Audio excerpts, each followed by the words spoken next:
I woke up lying in the snow, freezing cold. For beautiful girls wrapped in animal hides were shaking me awake, telling me I'd die if I stayed there. I remembered I'd been climbing a mountain when an avalanche hit me. When I sat up and looked at them properly, I got the shock of my life. They all had animal ears on their heads. A small gray-haired cat girl, a white-haired fox girl, a shy red-eyed rabbit girl, and a tall golden-haired lion girl nearly a head taller than me. They said they were from the red fox tribe and had been attacked by the black sheep tribe, leaving just the four of them. I realized I wasn't in my world anymore. The language was different, yet I understood it perfectly.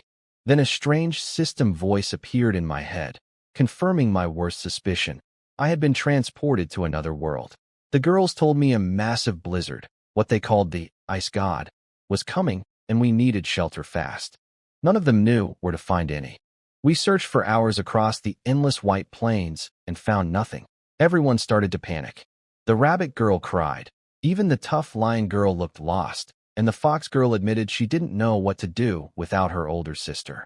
So I stepped up and told them to follow my lead. I pulled out my folding shovel from my climbing pack, dug through the soft top layer of snow, and cut out a solid block of compressed snow from underneath. I decided we'd build a snow shelter to survive the storm. I handed the shovel to the lion girl since she was the strongest. She'd been eyeing the tool with fascination, and the moment I gave it to her, all her suspicion toward me vanished. She got right to work, and with one swing she carved out a massive pit and brought back a perfect snow block. We had to finish before the blizzard arrived, or none of us would make it. I watched Shirshir dig with my shovel and was amazed. She was so strong that I thought we could just dig a hole straight into the ground instead of building a snow house. But that would risk collapsing, so I stuck with the plan. I gave everyone a job. I sent Cat Knight and White Rabbit to find wood and branches, while Fox 9 helped me stack snow bricks into a circle. Fox 9 asked me if a house made of snow would be cold, but I told her it would actually be warm inside. As we finished building, the storm was getting closer and Cat Knight still wasn't back. I started worrying, but Fox 9 said Cat Knight was too fast for anything to catch her. Sure enough, she came bouncing back with White Rabbit. They had found branches and a bunch of red berries. White Rabbit had stuffed all the frozen fruit against her bare stomach under her clothes. Her belly was ice cold when I touched it. She said my hand felt warm. That little rabbit looked fragile, but she was tougher than she seemed. Everyone crawled into the small snow house entrance one by one. When Shirshir tried to go in, she got stuck halfway. I had underestimated her size. Her legs were sticking out, smooth and freezing cold. I grabbed them and pushed while the others pulled from inside, and we finally got her through. I stayed half outside to seal the entrance. I asked Shirshir for the hide wraps from her legs, pinned them over the opening with sticks, and packed snow around the edges to block the wind. Inside it was completely dark and cramped with 5 of us squeezed together. I couldn't see who was pressed up against me. White Rabbit's stomach growled, and she whispered she was hungry, so Fox 9 felt around in the dark to hand her a fruit. I told everyone to move to the back so I could set up a fire. In the darkness, my hand bumped into something soft and fluffy, and someone let out a yelp. I pulled my hand back quickly. I couldn't tell whose voice it was, but it felt like it might have been Shirshir, even though she didn't seem like the type to react that way. Cat Knight brought me the branches. I broke them into small pieces and dug through my climbing pack until I found my windproof lighter. I was grateful I'd been mountain climbing when I crossed over to this world. Without this gear, survival would have been much harder. I also remembered I had that system thing in my head, but decided to deal with it later. When the lighter finally sparked, the small flame lit up the snow house, and I could see everyone clearly for the first time. When I lit the fire, everyone stared at it in shock. Cat Knight clung to my back and asked if I was a shaman. Woo, since I could summon fire. I told her it was just a tool, nothing magical. I could guess that shamans were important figures in their world, like tribal leaders or priests. Fox 9 worried the fire would melt the snow house, but I assured her it wouldn't. With the fire going, the temperature inside rose quickly, and everyone's frozen hands and feet started warming up. White Rabbit shared some red fruits with me. They tasted like frozen sugarcane, extremely sour. The Beast Girls seemed to enjoy them, though. Since the fire took up space, Cat Knight had to sit in my lap, curling up like a little kitten. She nuzzled against my thermal shirt and said it was so warm. I noticed Shirshir's bare legs sitting directly on the snow. I'd taken her leg wraps to seal the entrance, so I gave her my down jacket to sit on. She tried to refuse, but I insisted. The moment she sat on it, she melted into comfort. While we ate, Fox 9 told me their story.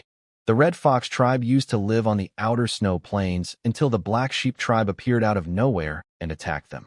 Their shaman fought back, but the Black Sheep shaman was too powerful, and their hunting leader even beat Shur. They lost their home, had tribe members captured, and fled into the frozen wilderness. Then a blizzard separated these four from the rest. I comforted them. Cat Knight mumbled sleepily that this snow house was actually warmer than their old home, which was just a big hollow rock where the wind blew right through. The others agreed. The fire burned out after about half an hour. White Rabbit panicked, but I told her I could light it again anytime and suggested everyone get some rest. Tomorrow, if the weather cleared, we'd go find the rest of the Red Fox tribe. I'd already decided I was one of them now. After all, they woke me up and saved my life. Everyone laid down to sleep. Shur shifted so I could share the jacket she was using as a mat, positioning herself so my head could rest against her legs. Cat Knight was already asleep in my arms, light as a doll. I straightened her tiny curled-up body and held her close as I drifted off. I woke up barely able to breathe. During the night, Shur had shifted completely. Her thighs were clamped around my neck, and she was practically sitting on my chest.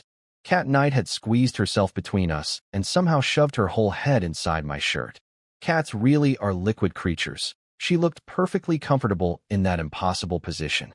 I carefully moved Shur's legs and finally saw some light filtering through the snow bricks. Fox 9 was hugging White Rabbit, and Shur was clutching Fox 9's leg. One of Fox 9's first shoes had come off somewhere.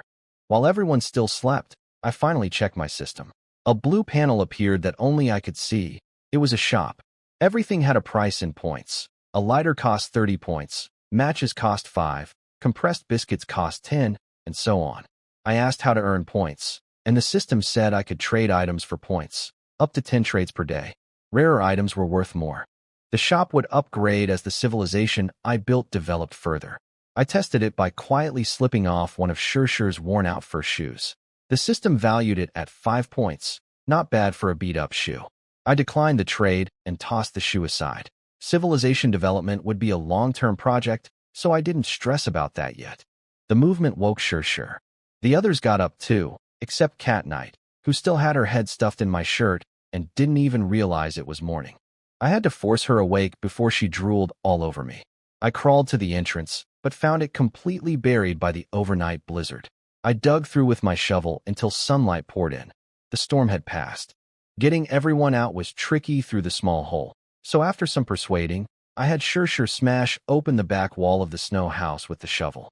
The girls looked sad watching our shelter get destroyed, but I told them we could build a new one at night. Shur wanted to go hunt with Cat Knight while the rest of us waited, but I suggested we all travel together, searching for the tribe while hunting along the way. Splitting up in this endless snow was too risky. Fox 9 remembered her sister's advice.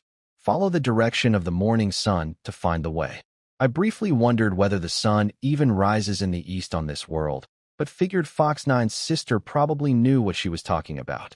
We set off in good spirits. Everyone felt more confident now that I was with them. Cat Knight was even clingier than yesterday. She kept crawling under my arm or hanging off my back like a koala. Apparently, once a cat recognizes your scent, they stick to you forever. That seemed to apply to cat girls too. After 3 hours of walking, everyone was starving. Cat Knight hung off me lifelessly.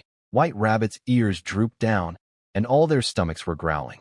We'd eaten everything last night and couldn't find a single fruit on the snowy plains. I had nothing edible in my climbing pack either, just a box of chocolate drink powder with nothing to mix it in. I told everyone to rest while I went looking for something useful. I spotted a bare tree sticking out of the snow nearby and figured it might be worth some system points. My shovel barely dented it, so I called Shur over. She was reluctant at first. She thought using such a fine weapon to chop wood was a waste. But I convinced her, and in just 2 powerful swings she split the tree clean in half. Her strength was terrifying.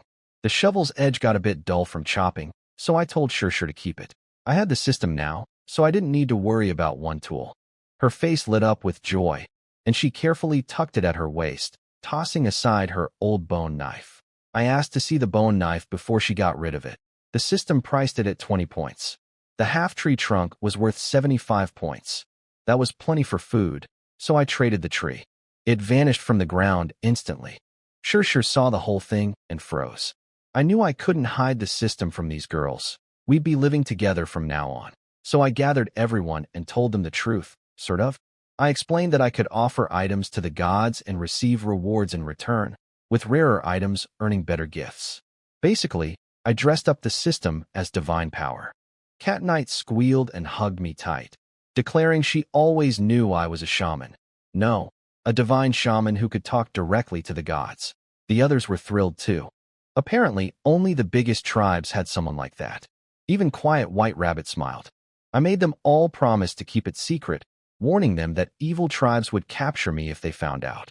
They nodded seriously, clearly already imagining some dramatic backstory about me escaping a powerful tribe. Then I told them I was going to ask the gods for food. They all knelt in the snow with their hands on their heads in prayer. I opened the system shop and browsed the food section. Instant noodles for 15 points, bread for 8 points, and cat food for 30 points. I glanced down at Cat Knight in my arms and wondered, would a cat girl actually like cat food?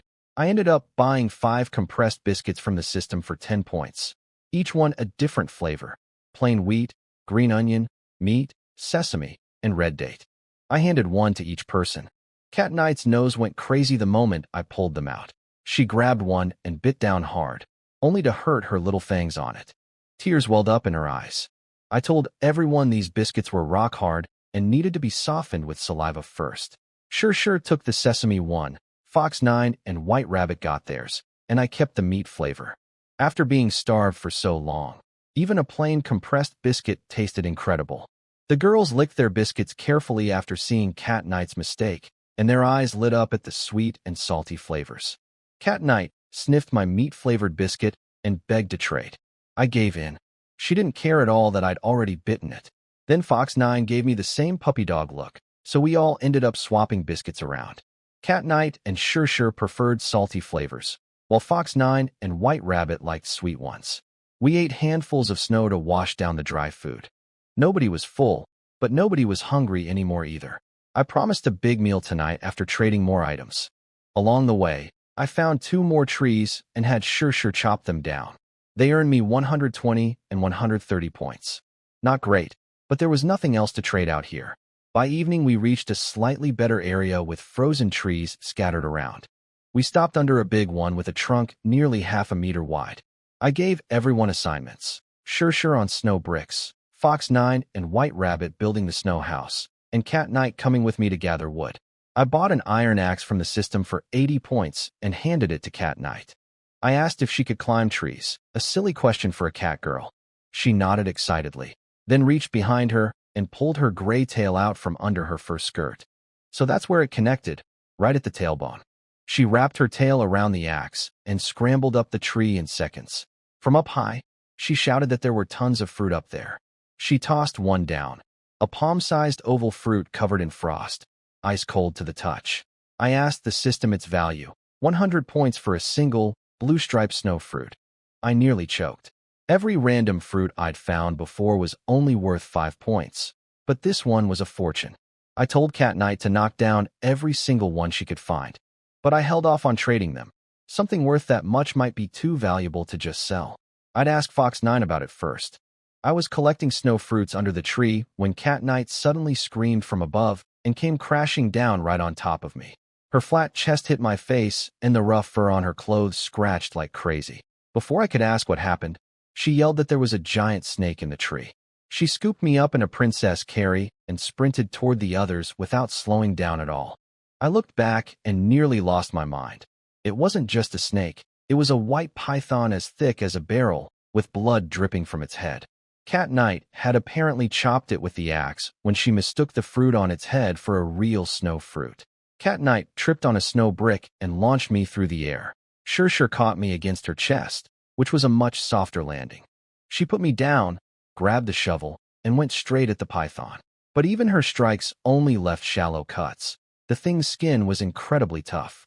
Fox 9 explained it was a snow python that hides underground and uses the fruit-like growth on its head to lure prey. She said Sure alone would struggle against it. I opened the system shop and searched for weapons. I found steel claw gloves for 120 points, perfect for cat night. I bought them and slipped them onto her hands. Black gloves with sharp steel claws extending from each finger. She was terrified of the snake, but thrilled by the weapon.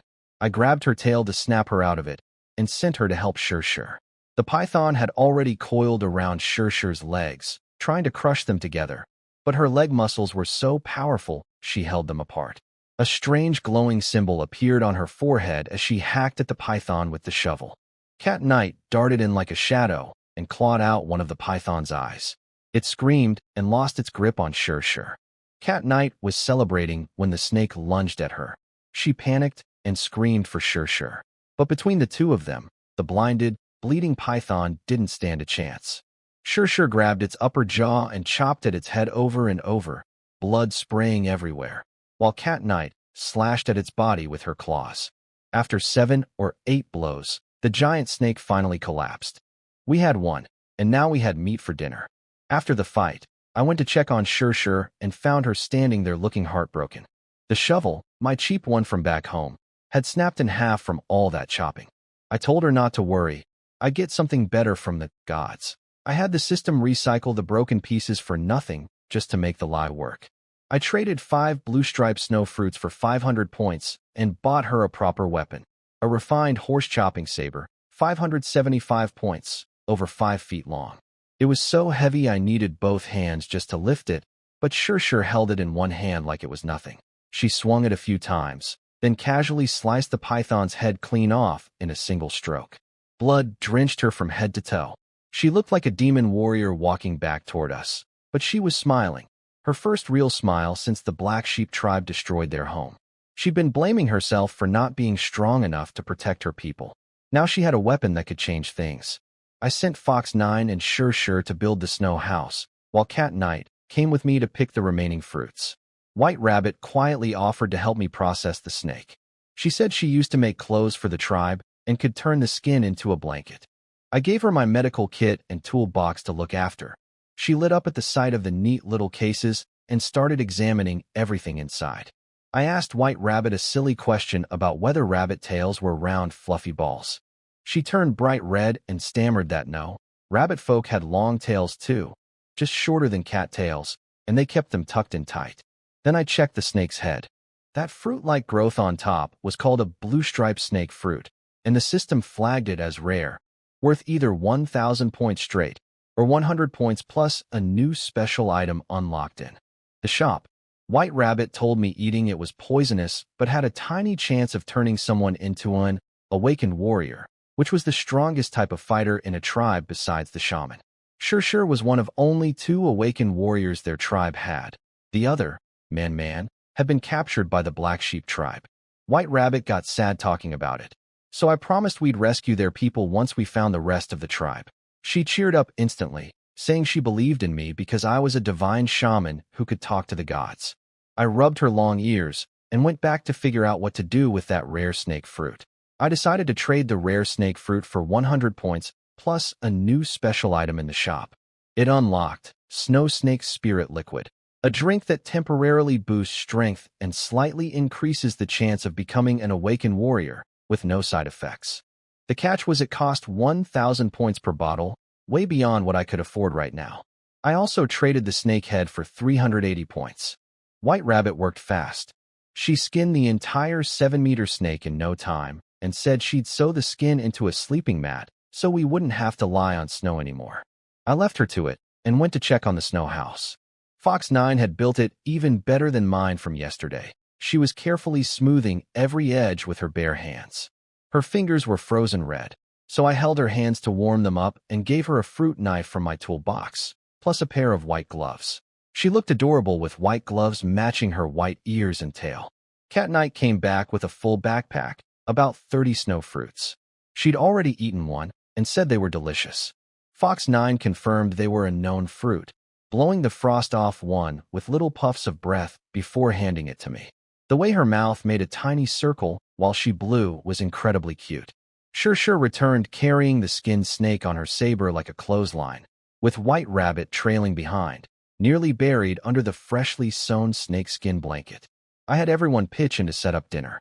We used the big pit Shir had dug earlier as our dining area. Cat Knight and Fox 9 lined it with branches. White Rabbit stored the blanket in the snow house, and Shir helped me cut up the snake meat. I kept the snake gallbladder, figured it might be worth some points later. Fox 9 mentioned her sister was actually the tribe's shaman. The tribe was literally named after her, Red Fox. She said if I joined, they could rename it Su Yuan Tribe. I cringed so hard at the thought of introducing myself as Su Yuan from the Su Yuan Tribe that I shut that idea down immediately. I lit a fire and told them tonight we were having stewed meat. None of them knew what stewing was. I bought a clay pot, 5 wooden bowls, and a wooden spoon from the system. Normally, I'd rather teach them to make pottery themselves, that kind of civilization. Building felt more rewarding, but we were in the middle of a frozen wasteland with no clay in sight, so the shop would have to do for now. The water in my new clay pot started boiling, and Cat Knight squealed about the bubbles. Fox 9 studied the pot carefully.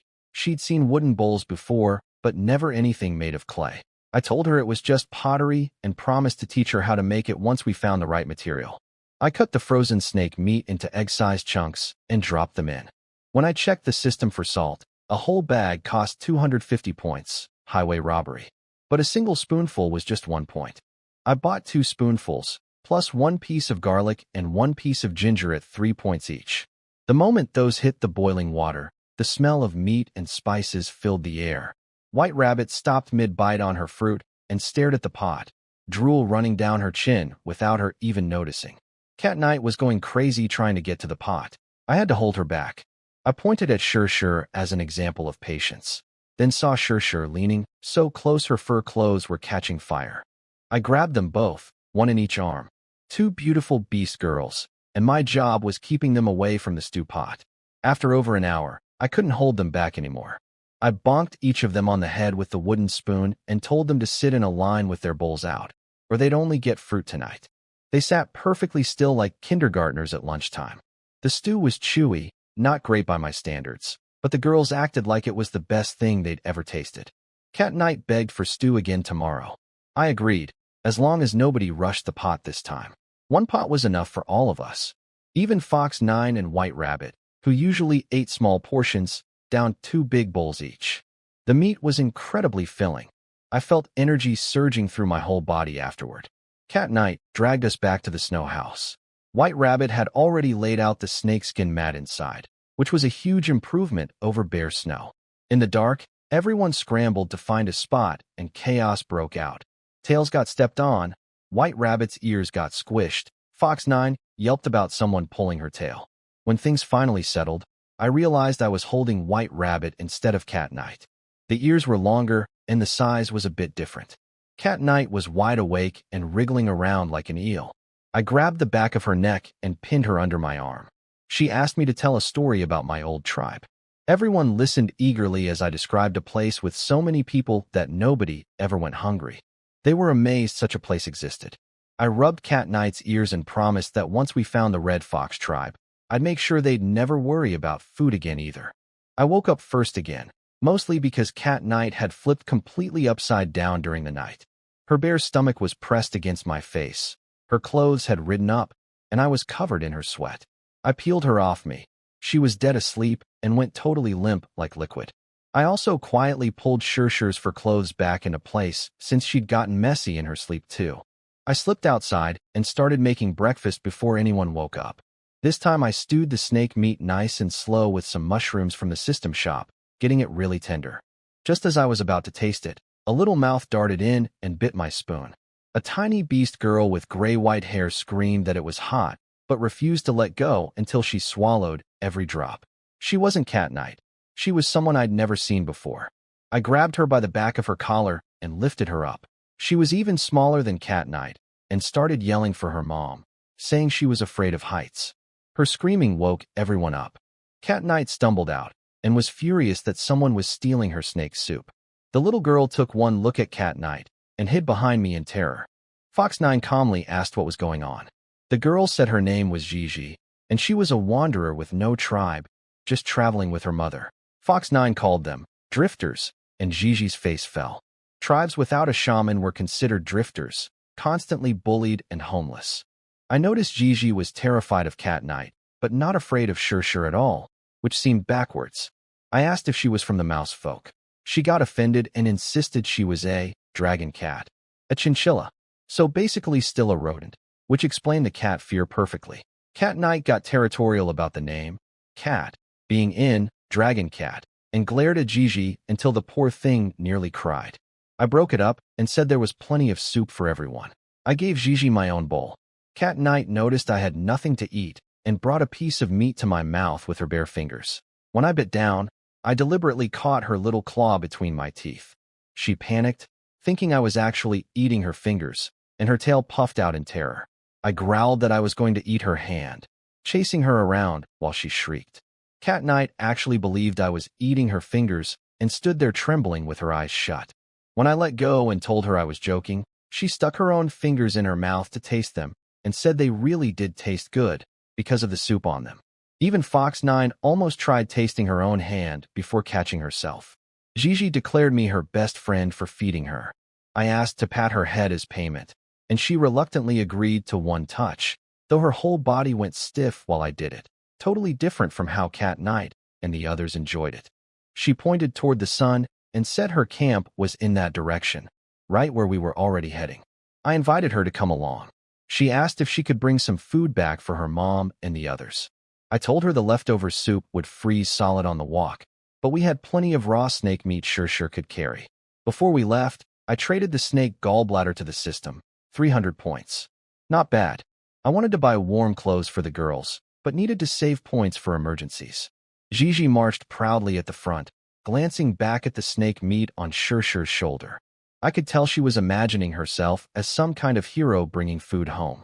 She kept muttering about someone named Gray and how she'd call them stupid when she got back. When we got close to Gigi's camp, we found chaos. A black-haired woman, their leader, Long, was fighting a massive green-furred boar nearly 2 meters tall with huge tusks. Her stone knife had just snapped in half. Another member named Gray had tried to rush in to help, but a second boar burst out of the snow, ready to bite her in half. Long was pinned against a fallen tree trunk where the rest of their group was hiding. Over a dozen people, including small children. If she moved to save Gray, the boar would smash through and reach the others. She was frozen, not knowing what to do. That's when Shir acted. She hurled her horse-chopping saber through the air. It flew past Gray's body and slammed into the second boar, pinning it to the ground with a scream. Gigi was already sprinting forward, crying out for her mom. Long stared at Shir approaching with a glowing symbol on her forehead, the mark of an awakened warrior, and whispered in disbelief. Shir rushed over and finished off the first boar by slicing it clean in half with her saber. The second one had Long pinned against the tree trunk, pushing her back with brute force. Shir threw her saber at it, but the beast dodged. It had seen what happened to its partner. Long grabbed the saber from the ground. Her forehead symbol flared up, and she split the boar's back open in one swing. She stared at the blade in amazement before Shir quickly snatched it back. Gigi threw herself into her mother's arms, crying.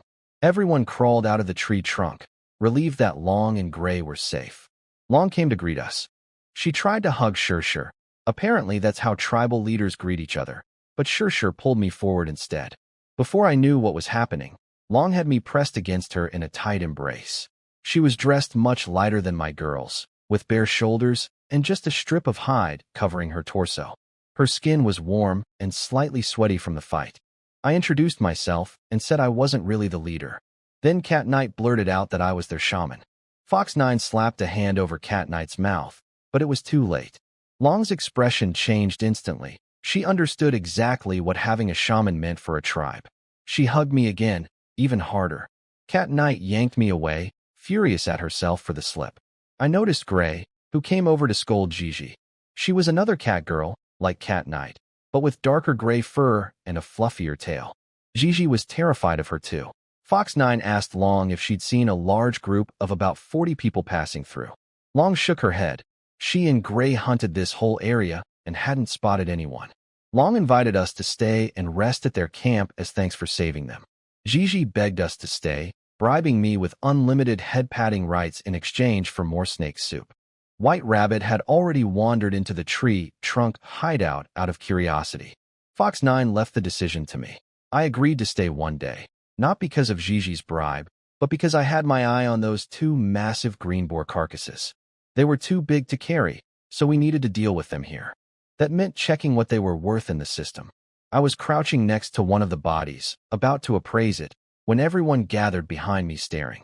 I told them we'd rest here for the day, then went back to examining my prize. I checked the system prices on the green boars.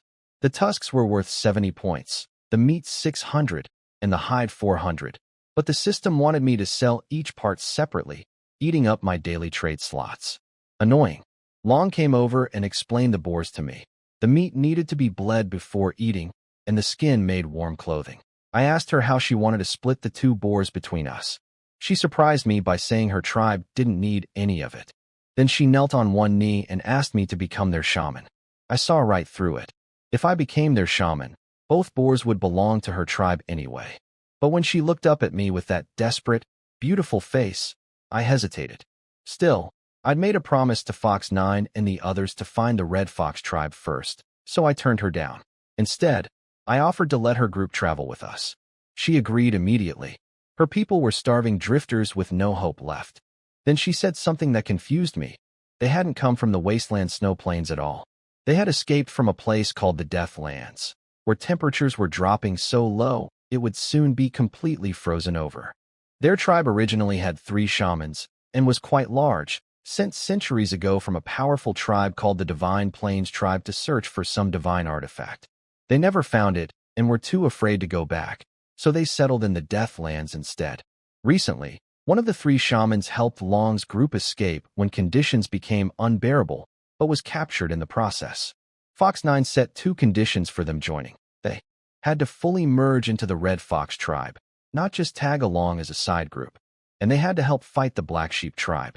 Then she added that the final decision was mine, since I was the divine shaman with the highest authority. Long knelt again, this time to me, and pledged her entire group's loyalty. So just like that, before even finding the Red Fox tribe, I'd somehow built a small crew of over a dozen people, including another awakened warrior. I told everyone to come out and eat well tonight. Tomorrow we'd keep moving. But first, I had a new job, teaching all these people how to build snow houses. Long gathered everyone outside the tree trunk and announced that a new shaman and a new tribe had accepted them. The crowd erupted in cheers. I still couldn't fully understand why shamans meant so much to these people, but clearly it was everything to them. Then Long suddenly lifted me onto her shoulders. Startled, I grabbed her ears to keep my balance. The moment I touched them, her whole body went limp and she collapsed into the snow, though she shielded me as she fell. Turns out she had the same sensitivity as Gigi about ear touching. Once the celebration settled, I started giving orders. I sent Long and Sure to gather as much wood as possible. Gray and Cat Knight were told to dig a large pit down to bare ground. White Rabbit and a few helpers would process the 2 boar carcasses. Everyone else would follow Fox 9 to build snow houses. Fox 9 thumped her chest and promised they'd be done before dark. I asked Long about their supplies. They had 5 bone knives, 2 bone spears, some animal hides, and about a dozen small fruits. That was it. They really would have starved soon without help. I checked the tree trunk with the system, 1,500 points for a rotted 1,000-year snow tree. Tempting, but I couldn't trade it yet. If Fox 9 snow houses weren't ready by nightfall, we'd need the tree trunk as backup shelter. Cat Knight and Gray finished digging the pit fastest. I set up a fire and decided to make hot chocolate for everyone. I'd noticed some of Long's people shivering badly in their thin clothes. I dumped my entire box of chocolate powder from the climbing pack into the pot. The system shop could replace it later. The smell drew Cat Knight and Gigi in immediately. But then I remembered, chocolate is toxic to cats. Would it poison a cat girl? I dipped my finger in and let Cat Knight taste just a tiny bit. She licked my finger, said it tasted weird, and lost interest. I watched her nervously for side effects. She made a serious face and announced she felt something wrong. She was hungry. Already. After eating 4 bowls of soup and snacking on fruits all morning. And somehow none of it ever showed on her tiny frame. I told her to call everyone over for hot chocolate first, and we'd make a proper meal once Sure and Long got back with firewood. Everyone gathered around for hot chocolate. A cute little girl named Pine Leaf came up. She had pointy ears and messy long hair, another member of Gigi's group. While patting her head, something hit me. I hadn't seen a single male beast person anywhere. Not with Fox 9's group, not with Long's tribe. How did they have children? I asked Gray about it. She explained that their kind, called the divine gifted race, didn't reproduce the normal way. They ate special fruits called divine gift fruits that grew on trees, and after eating one at the right age, they could bear the next generation all on their own. No, males needed. Meanwhile, there was another species called beast folk, creatures with animal heads on human bodies, who reproduced normally and hated the divine gifted race, calling them outsiders and heretics. The moment Gray described the divine gift fruit as red and translucent, with visible juice inside, my stomach dropped. I'd been eating red fruits since day one. She quickly added that the real ones tasted extremely bitter, which scared off animals and beast folk from eating them by mistake. The sour red fruits I'd eaten were something different. I nearly collapsed with relief. For a second I thought I'd accidentally gotten myself pregnant like some fairy tale curse. Gray also told me every tree in this world could potentially grow a divine gift fruit, even dead ones.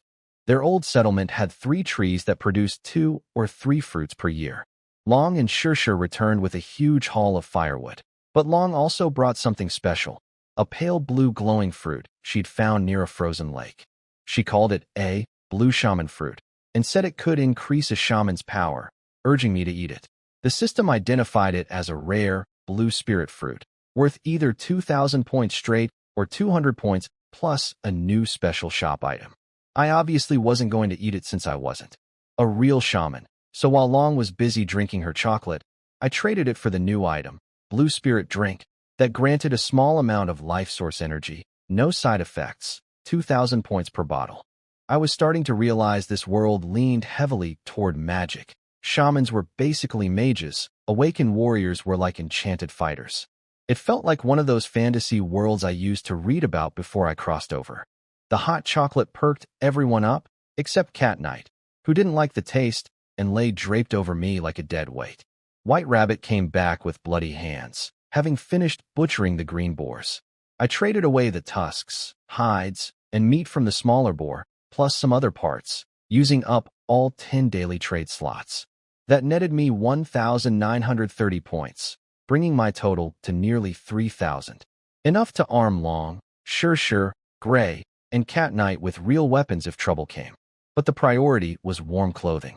Some of Long's people were barely dressed, thin hides leaving their bellies, arms, and thighs exposed. They'd never survive traveling like that. The system wanted 500 points for a down jacket, which was ridiculous. I switched to primitive options, bearskin tops for 60 points, sheepskin leg wraps for 20. Much more reasonable. One boar hide that sold for 400 points could buy 20 pairs of leg wraps. Cat Knight pulled up her shirt to show me her, starving, flat belly, sucking it in dramatically. I sent her to round everyone up for dinner. I got the fire roaring and had Cat Knight wash out the chocolate residue from the clay pot. I did not want chocolate-flavored meat stew. I rubbed salt on cut meat pieces and handed them out for everyone to grill over the fire, then made a big pot of snake and boar stew with mushroom bits, green onion, and ginger. When I said it was ready, nobody moved. Long took the first grilled piece, blew on it gently, tore off a strip, and offered it to me. Tradition said the shaman eats first on the day he becomes leader. Cat Knight had been about to lunge for food, but froze, confused by the formality. Everyone ate happily, chattering about how the meat must be enchanted by shaman magic because it tasted so good. The 5 wooden bowls passed from hand to hand. Then Long opened up to me quietly. She said she'd been doubting herself ever since they escaped the Deathlands. Every time someone went hungry, she blamed herself and wondered if they should have just stayed. Being the only fighter responsible for everyone's survival had crushed her. She asked if she could hand leadership over to me. Her eyes were so sincere it caught me off guard. I told her I'd take care of everyone, but she shouldn't sell herself short. She'd kept her people alive this far, and that made her a good leader. I reached over and rubbed her head for the first time. Her fuzzy ears weren't as soft as Gigi's, but they felt wonderful. She teared up, bit into her meat, and seemed to finally relax. Gigi came running over with a bowl of soup for her mom, then froze. She couldn't believe Long was letting me touch her ears without violence. Apparently Gray had once tried to touch Long's ears while she slept, and got a fistful of tail fur ripped out as punishment. Gigi muttered that she'd get her revenge on me somehow. Dinner was a feast. A 2-meter-tall boar plus leftover snake. Meat was way more than our group of 15 could finish. When night came, I sent everyone to the snow houses. Long's people had never seen snow shelters before and were nervous about sleeping inside blocks of snow. I told them it would warm up quickly and warned the fluffier-tailed girls to be careful with fire. One spark, and their whole backsides would go up in flames. The sky that evening was beautiful, with a vivid orange glow on the horizon far more vibrant than anything I'd seen on Earth. Stars filled the sky just like home, but there was no moon. Fox 9 had been smart enough to make only 3 snow houses, but build them bigger. I crawled into mine and found my usual group plus 1 extra. Long had appointed herself my nighttime bodyguard. She pressed herself against the snow wall and wrapped her arms around me, using her body as a shield. Sure announced she'd protect me too, clearly feeling competitive. I told them both to just sleep. Long's fluffy tail brushed against me, and she smelled of blood and sweat from the day's hunting. But for the first time since escaping the Deathlands, she relaxed enough to actually fall asleep. She'd been standing guard every single night since leading her people out. I lay awake thinking about the future. I wasn't some genius. Most of what I knew came from random hobbies and internet videos. Building a civilization from that wasn't realistic, but the system helped bridge the gap. As long as I kept unlocking higher shop levels, I'd always stay ahead. I dreamed of a grand city full of happy beast girls, with a gorgeous red-tailed fox woman feeding me grapes. I woke up to find I'd been squeezing Long's tail in my sleep. She was blushing but hadn't pulled away. She'd kept her arm under my head as a pillow the whole night. I stayed lying down for a while, too embarrassed to stand up just yet. Then I remembered, these girls only reproduced through special fruits, not the normal way. So technically, no. I shook that thought away. Find the Red Fox tribe first. Long's people were amazed by the snow houses. Some said they'd actually been too warm overnight. They were chattering happily, but had no idea what to do without me directing them. The food sat untouched in the snow, and everyone just waited. I decided it was time to teach them to make fire. I wasn't worried about giving away the secret. Fire making wouldn't make anyone a threat to me. The system shop had steel weapons and would eventually unlock things no amount of campfire knowledge could compete with. I gathered everyone around and announced I'd teach them all to start fires on their own. The Beast Girls went wild with excitement. Little Pine Leaf worried she was too dumb to learn since she hadn't even mastered hunting yet. Gigi pretended to be calm, but her ears were twitching like crazy. I taught everyone how to make fire by friction. I picked 2 thick sticks, carved them up, and showed the group how to spin one against the other with wood shavings in the groove. It took real effort in the freezing cold, but I got smoke rising and blew it into a flame. The Beast Girls were convinced it was shaman magic. Some worried they'd be stealing fire from the gods. I knew explaining friction and heat to them was pointless right now. Religion was easier to work with than physics. Fox 9 went first. She watched carefully, then did everything even smoother than me, though she snapped the stick with too much force on her first try. On the second attempt, she lit a fire perfectly. That got everyone excited. Long asked me for tips, and I told her to spin as fast as possible. Her hands became a blur, way faster than any human could manage, and she had fire in seconds. After breakfast, I handed Long some bearskin clothing I'd bought from the system, tops and leg wraps for the girls who were still half exposed to the cold. She teared up a bit, saying it was only the second day and I'd already done so much for her people. Before leaving, I traded the old tree trunk to the system for 1,500 points. It cost 2 trade slots since it was oversized, but still a good deal. The entire massive tree vanished the moment I touched it. Long's people stood frozen in amazement, whispering about how many types of shaman magic I knew. On the road, I asked Fox 9 and Long about what shamans actually were. Fox 9 said her sister was born with the divine blessing, chosen of the gods. From what they described, shamans sounded exactly like mages. They could shoot fire, create ice, accelerate plant growth, heal injuries, and even help warriors awaken, though with great pain and low success rates. The more I heard, the more I realized I basically qualified as a shaman already. Friction fire was their fire magic. I could figure out how to make ice with the right chemicals. And for awakening warriors, I had the apple-flavored snow snake spirit liquid sitting in my shop, sweet-tasting, painless, and with a real chance of triggering an awakening. If anything, I might be a better shaman than most real ones. We walked another full day and made camp in an area with more trees. Everyone had their routines down now. Fox 9 led the snow house building. Shurshu's team gathered firewood, and the rest prepared dinner. I was so tired of eating nothing but meat that I caved and bought a cabbage from the system for 15 points. I felt guilty spending even that much when my people were still struggling, but I needed something green. The cabbage went into the stew with pork, and the roasting meat was sizzling nicely when I heard a low growling sound. Shurshu and Long jumped to their feet instantly. Long recognized it, wolves. Hunting wolves that were about to attack. I spotted several pairs of glowing green eyes in the darkness beyond the firelight. They were circling us, but wouldn't come close to the flames. Long started organizing a defense, telling Gray to guard me. But I stopped her and Shurshu before they charged out. I had a different idea. Can you catch them alive? They didn't understand why, but Long nodded confidently. 5 wolves against 2 awakened warriors plus 3 regular fighters. The odds were good. I opened the system shop and bought 5 large iron shovels at 80 points each. I told Shurshu to leave her saber behind and just use the shovel to knock the wolves out. If things got dangerous, kill them, safety first. But alive they'd be useful, and dead they'd still make good fur coats and a change of menu. The fighters took the shovels and were fascinated by the sharp iron heads. Long's people had never seen metal tools before. I prepared fire torches in the system just in case, ready to rush in if anyone got in trouble. The wolves were huge, much bigger than earth wolves, with thick white fur bristling everywhere. Cat Knight demanded to join the fight too. She was furious that the wolves had delayed dinner. I told her to take the iron axe and just bonk them on the head. If she used those steel claws, she'd shred them to pieces, and I wanted them alive. The fight went smoothly. The deep snow actually worked in our favor.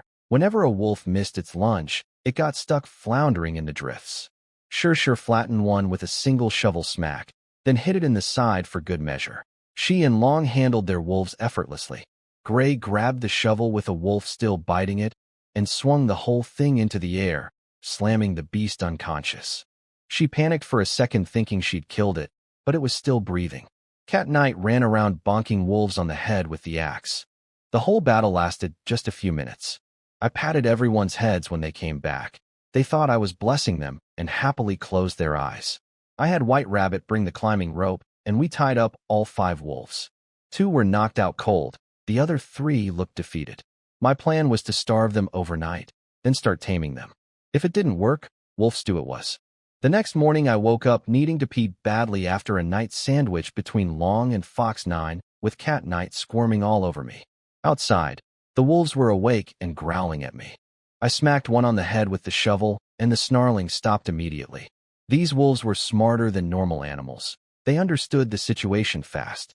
I started the training. I held meat in front of them and said they could only eat when I gave the command. They lunged at the meat instantly. 5 shovel smacks. I offered the meat again. 5 more smacks. This went on for over 10 minutes, loud enough to wake the entire camp. Everyone came out to watch me repeatedly whacking wolves between offering them food. Long asked what I was doing. I told her I was taming them to help with hunting. She'd only ever heard of shamans using magic to control beasts. This method looked a bit different. Eventually the wolves figured it out. When I said, eat, they ate. When I didn't say it, they held back no matter how close the food was. After days of starvation followed by this routine of pain and reward, they finally submitted. I assigned 1 wolf to each of the 5 fighters, Shurshu, Long, Gray, Cat Knight, and the other 2 warriors. I told them to throw food on the ground and only say, eat, when they allowed it. Any disobedience meant a beating until the wolves learned permanently. And just like that, this world got its very first dogs. Cat Knight begged me for her own wolf, but the moment I mentioned she'd have to feed it from her own food rations, she gave up instantly. Her appetite was already big enough without adding a wolf to it. Fox 9 figured out my taming method wasn't magic at all. I explained the logic: starve them, then only let them eat on command, punish disobedience. And she immediately compared it to how winning tribes absorbed defeated ones. Smart girl. She asked if she could try taming something next time, and I agreed. but said we'd find something less dangerous than wolves. We traveled for 5 more days. Food ran low. The boar meat was gone, and we only managed to catch a couple of snow rabbits one day. White Rabbit refused to eat them, saying it made her feel sick for days eating the same species as herself. My points had climbed past 10,000 though, so I wasn't worried about feeding everyone. 10 points bought a compressed biscuit, and cheap staples like potatoes cost even less. Then some scouts came running back with exciting news. They'd found signs of people up ahead. Under a snow-covered boulder, someone had dug a pit with charred wood inside. There was also blood. Fox 9 sniffed the cold air and searched the nearby snowdrifts, pulling out supplies, animal hides, stone axes, bone knives, dried meat. She recognized everything immediately. It was her sister's tribe. Sure picked up a stone axe she'd personally crafted and confirmed it. But Long examined the scene and said the blood was already frozen and the snow depth suggested they'd left about a day ago. The fact that they'd abandoned this much gear meant something bad had happened. Fox 9 grabbed my hand, her voice cracking. I told everyone to take the supplies and move fast. We might need to travel through the night. Long suggested splitting up, with the faster fighters going ahead while the rest followed with the heavy supplies. I refused. Splitting up was too dangerous if there were wild beasts around. Instead, I bought a wooden sled from the system for 10 points. I had Long load all the supplies onto it and tie everything down with rope. Nobody understood what the flat board was for yet, but Long didn't question me. She just got it done. Once everyone saw the sled in action, they understood my idea immediately. One small beast girl could pull all the heavy supplies by herself across the snow. Cat Knight begged for her own sled, so I bought her one for 10 points. She hopped on and started pushing herself forward with a stick, laughing, until she hit the downhill slope I'd already noticed. She screamed the whole way down and crashed into a snowdrift in a small forest below. I was still laughing when her voice changed. She was screaming my name, crying, begging me to come quickly. I jumped on a sled and slid down after her. I found Cat Knight sobbing over a figure half buried in snow under a dead tree. It was a white-haired cat girl. Cat Knight called her Cat White. Her face was blue-gray with no color left, her lips turning purple. Under the thick furs covering her, there was a deep claw wound across her chest, the blood already frozen solid. She was dying from blood loss and freezing cold at the same time. I ripped off my down jacket and wrapped it around her, then stuffed her ice-cold legs against my stomach for warmth. The shock of that cold nearly knocked the wind out of me. I checked the system for heating options. It offered me an electric heater, electric blanket, and air conditioner. Completely useless without electricity. A hot water bag needed hot water I didn't have time to boil. Then her face turned even darker. She was losing oxygen. Her breathing had gone haywire. I had no choice. I tilted her head back and started mouth-to-mouth resuscitation, pressing on her chest to keep blood circulating.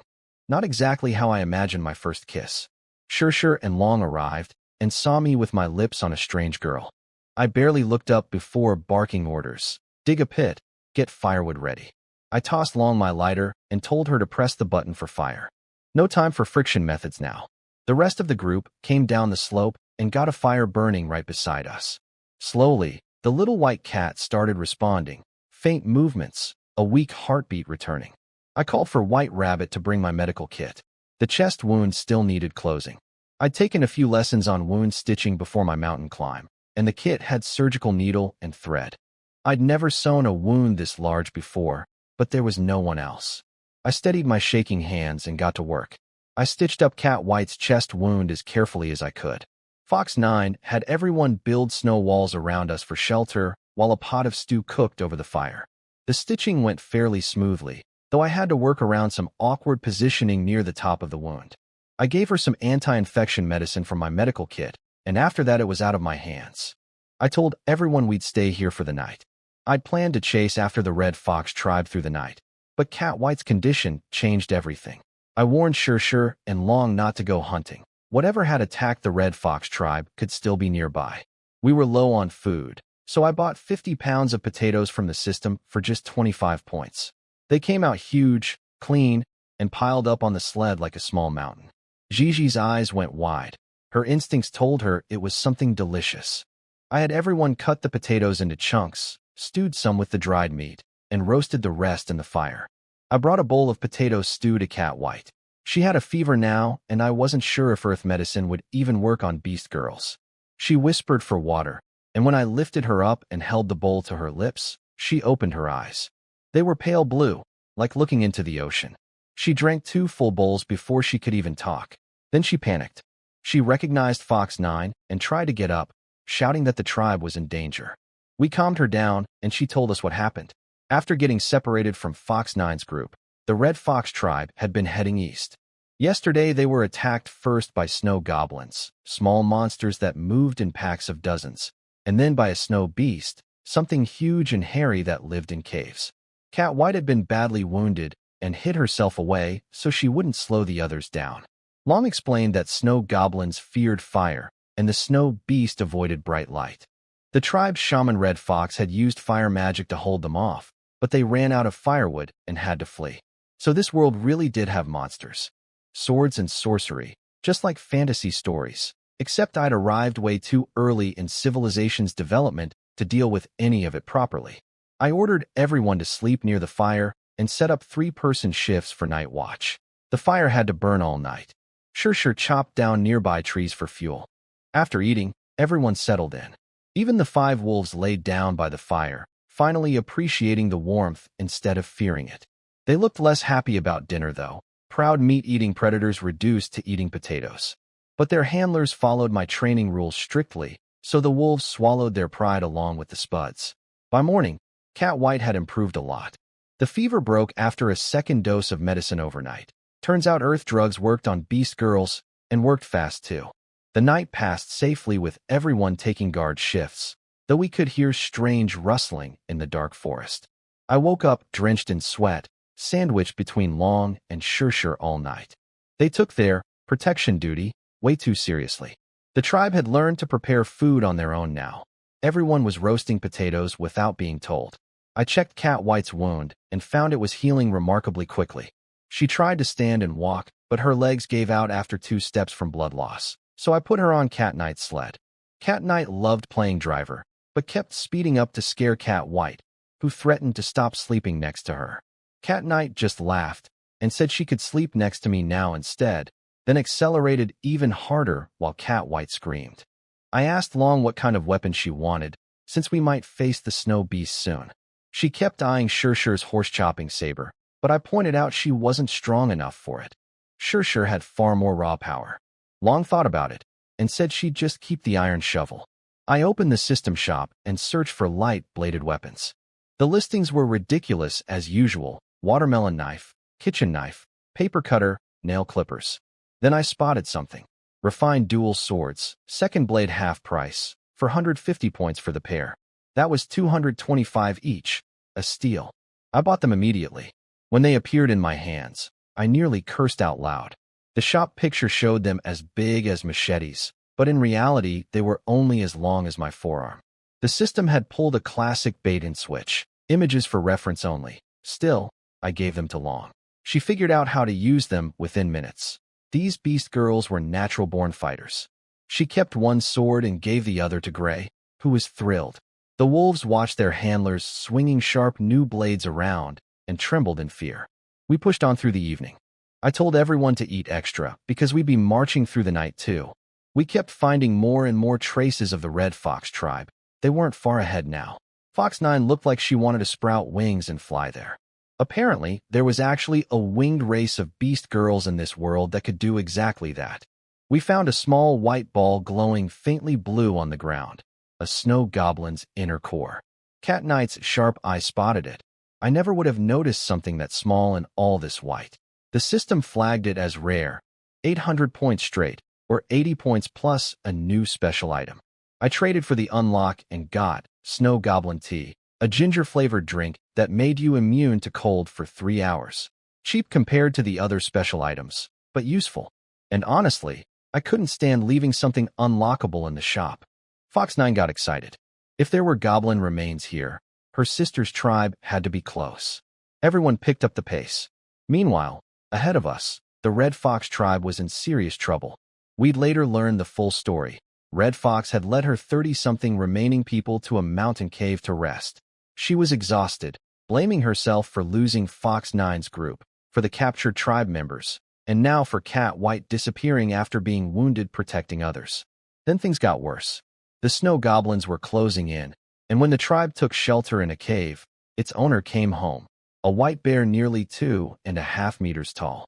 Red Fox blasted it with a fireball using a bone charm, and a bear girl named Little Man smacked it with a bone club. Their only remaining awakened warrior, Fox C, drove a stone spear into its chest. But before they could finish the bear off, the snow goblins arrived.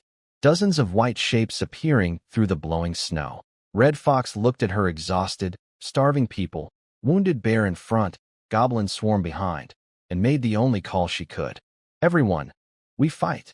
And that's exactly when we were closing in on them, racing against the dark. We found fresh footprints everywhere, tiny ones from snow goblins and massive ones from the snow beast. They'd caught up to Red Fox's tribe. There was no time to waste. I told Shir and Cat Knight to come with me ahead, while Long led everyone else behind us following the tracks. Before leaving, I gave Long an alcohol fire bottle from the system, 600 points, not cheap, and showed her how to light the cloth with my lighter and throw it at enemies immediately. I trusted her completely. In the week I'd known her, she'd never once gone against my instructions. Fox 9 and White Rabbit wanted to come too, but they couldn't fight. I sent them back. Cat Knight got impatient with my running speed and just threw me on her back, sprinting full speed toward the battle. What we were racing toward was a nightmare. We'd piece together the full picture later. Red Fox had been cornered at a mountain cave. The snow goblins had been hired by the Black Sheep tribe to capture her. They wouldn't stop until they had her. Their leader wasn't afraid of fire killing his troops because as long as their core stones survived, they'd just resurrect in a day or two. Worse, they'd lured the snow beast right to the tribe. Red Fox had been burning through her magic firing fireballs, but she was running low. A white bear had also stumbled into the mess. This was its cave they'd been hiding in. Red Fox tried to help the bear fight the snow beast, hoping they'd weaken each other. But the goblin leader sent his troops to harass the bear, tipping the fight. The snow beast slammed the bear into the mountainside. Then it turned toward the tribe. A bear girl named Little Man charged it with her cracked bone club. One swat from the snow beast shattered the weapon and sent her flying into Foxy's arms. By the time we were closing in, Red Fox's people were backed into a shallow cave with a dying fire, facing a raging snow beast covered in burn marks, surrounded by goblins that couldn't truly die, with no weapons left that could hurt anything. We were almost there. We finally arrived. I could see Red Fox's tribe pinned against a mountain cave, surrounded by snow goblins with a massive snow beast closing in. Cat Knight screamed Red Fox's name. Red Fox shouted at us to run, but Cat Knight was already charging in with her steel claws, slicing through goblins like paper. The goblins looked like Gollum from Lord of the Rings, but uglier, with a tuft of white hair on top. I opened the system shop for ranged weapons. Bows were expensive, but with a target that big, I didn't need to be a good shot. I bought a compound bow for 1,000 points and 10 tranquilizer arrows at 20 each. Cat Knight reached the snow beast and scratched up its back, but the thing was enormous. She barely came up to its stomach. When it turned on her, she dove into the snow screaming for help. Shir tucked me under her arm like a package and charged straight through. Any goblin in her path got cut down mid-step. She delivered me to Red Fox, literally throwing me the last few feet. Red Fox caught me against her chest. The impact nearly bounced me back. She healed me with a green glow from her hand, without even asking questions. I told her Fox 9 was safe and coming up behind us. Relief washed over her face, the first good news she'd had in days. I pulled out the compound bow, but the draw weight was insane. I could barely pull it back. So I chugged a bottle of the apple-flavored Snow Snake Spirit Liquid. Warmth surged through my body, and suddenly I had the strength to draw the bow fully. My first shot hit the snow beast right in the backside. I winced. That wasn't where I'd been aiming, but it got the beast's full attention on me. While the spirit liquid was still working, I fired arrow after arrow. Tranquilizer tips sank into its chest, arms, legs. The beast stumbled, its movements getting sluggish. My last arrow went through its eye. The snow beast collapsed. 200 points worth of tranquilizer finally brought it down. Shir's forehead symbol blazed, and she swung her saber through its neck. Hot blood sprayed across the snow. The goblins panicked and tried to flee, but Long and the rest of our group had just arrived, cutting off their escape. Before the goblin leader could even finish giving an order, Long hurled the alcohol firebomb I'd given her. It exploded on the ground in a burst of flames far more violent than Red Fox's fireballs. Long's firebomb wiped out most of the goblins in one blast. No magic gestures needed, just one throw. The goblin leader had dodged behind its troops and survived, but Long caught it easily and cut off its arm. Fox 9 came running in and threw herself at Red Fox. The older sister finally broke down crying, holding Fox 9 tight. Everyone crawled out of the cramped cave, and the braver ones went to poke at the snow beast's corpse. Long dragged the goblin leader to me. The little creature wasn't scared at all. It smirked and said its kind couldn't truly die, and that more goblins would come for us eventually. I picked up one of the goblin core stones from the ground, grinned, and traded it to the system. It vanished completely. I asked the goblin leader if it could still sense that comrade. Its smug expression crumbled. The connection was gone entirely. Not hidden, not sleeping. Completely erased from existence. I traded a few more just to drive the point home. Now it was willing to talk.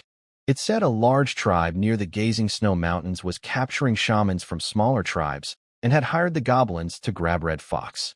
I promised I wouldn't personally lay a blade on it if it told the truth. Red Fox warned me goblins were liars. The leader's story didn't fully add up. Earlier it had bragged about receiving payment, but now it was playing victim, claiming it was forced into the job. There was clearly more to its motives than it was admitting. But I got what I needed for now.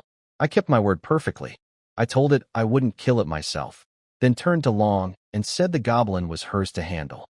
The leader screamed that I was a liar and a demon as Long's blade separated its head from its body. It dissolved into one more white stone. I technically didn't break my promise. I said I wouldn't do it personally. Then I checked the snow beast's value. No rare items, but decent prices. 500 for the head, 300 for the fur, 700 for the hide, 1,000 for the meat.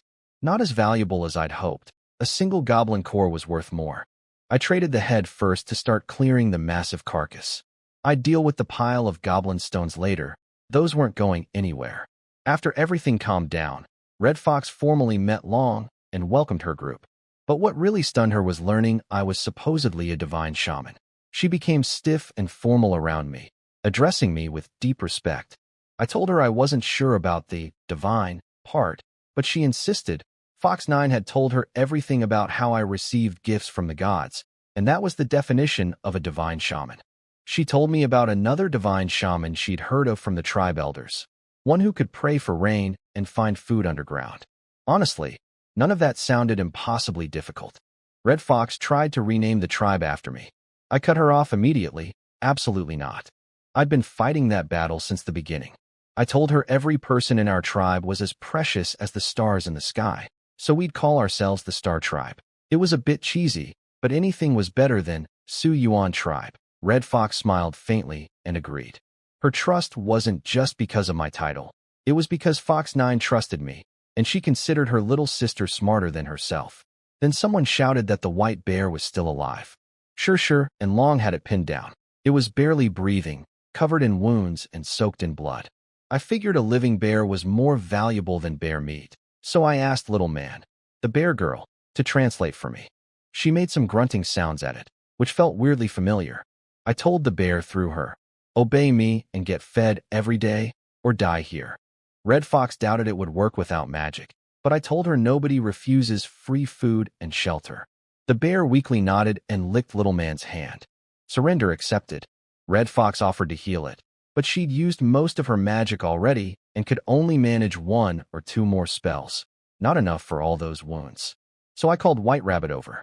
She'd watched me stitch up Cat White, and I asked her to do the same on the bear. She was terrified she'd hurt it and get swatted flat, but Little Man's group held the bear's limbs down while White Rabbit and 4 helpers sewed up its wounds. The bear could only lie there howling. I looked around at the mountain. Plenty of trees, likely game, and fruit up higher. This was a good place to settle, at least temporarily. Red Fox agreed, but pointed out the cave was too small for 50 people.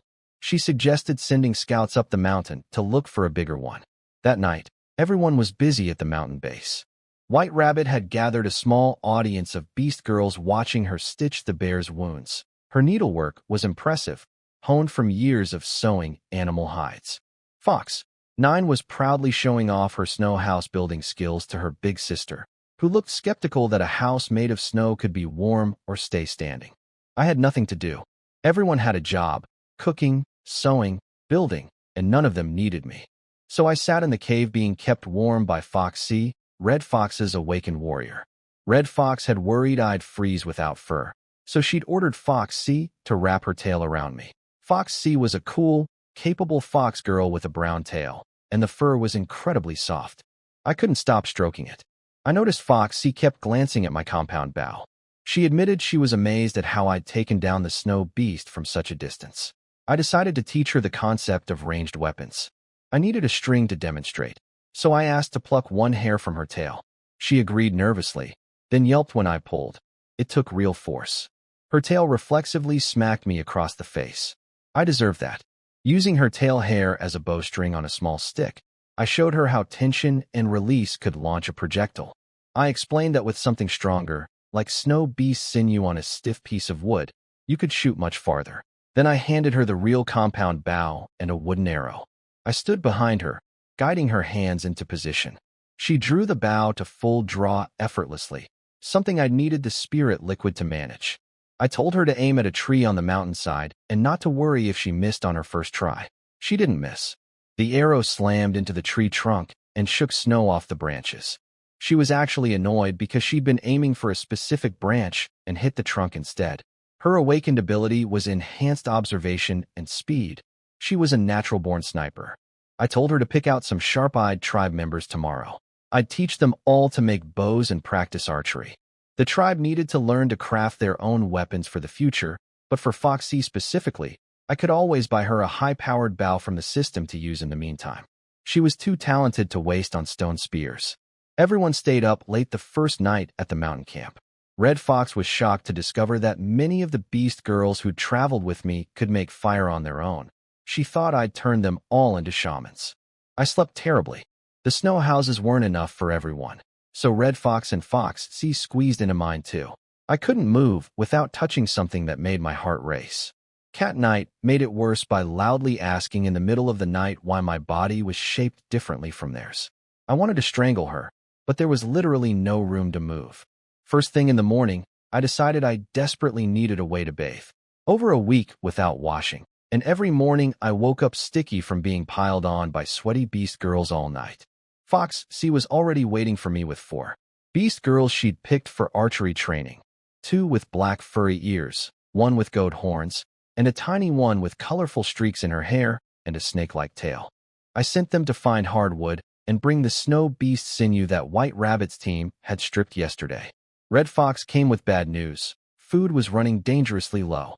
With Long's group added, plus the wolves and the bear, we now had over 50 mouths to feed. I suggested sending Long's team hunting with the wolves, and said I could always trade the snow beast meat to the system for food if hunting failed.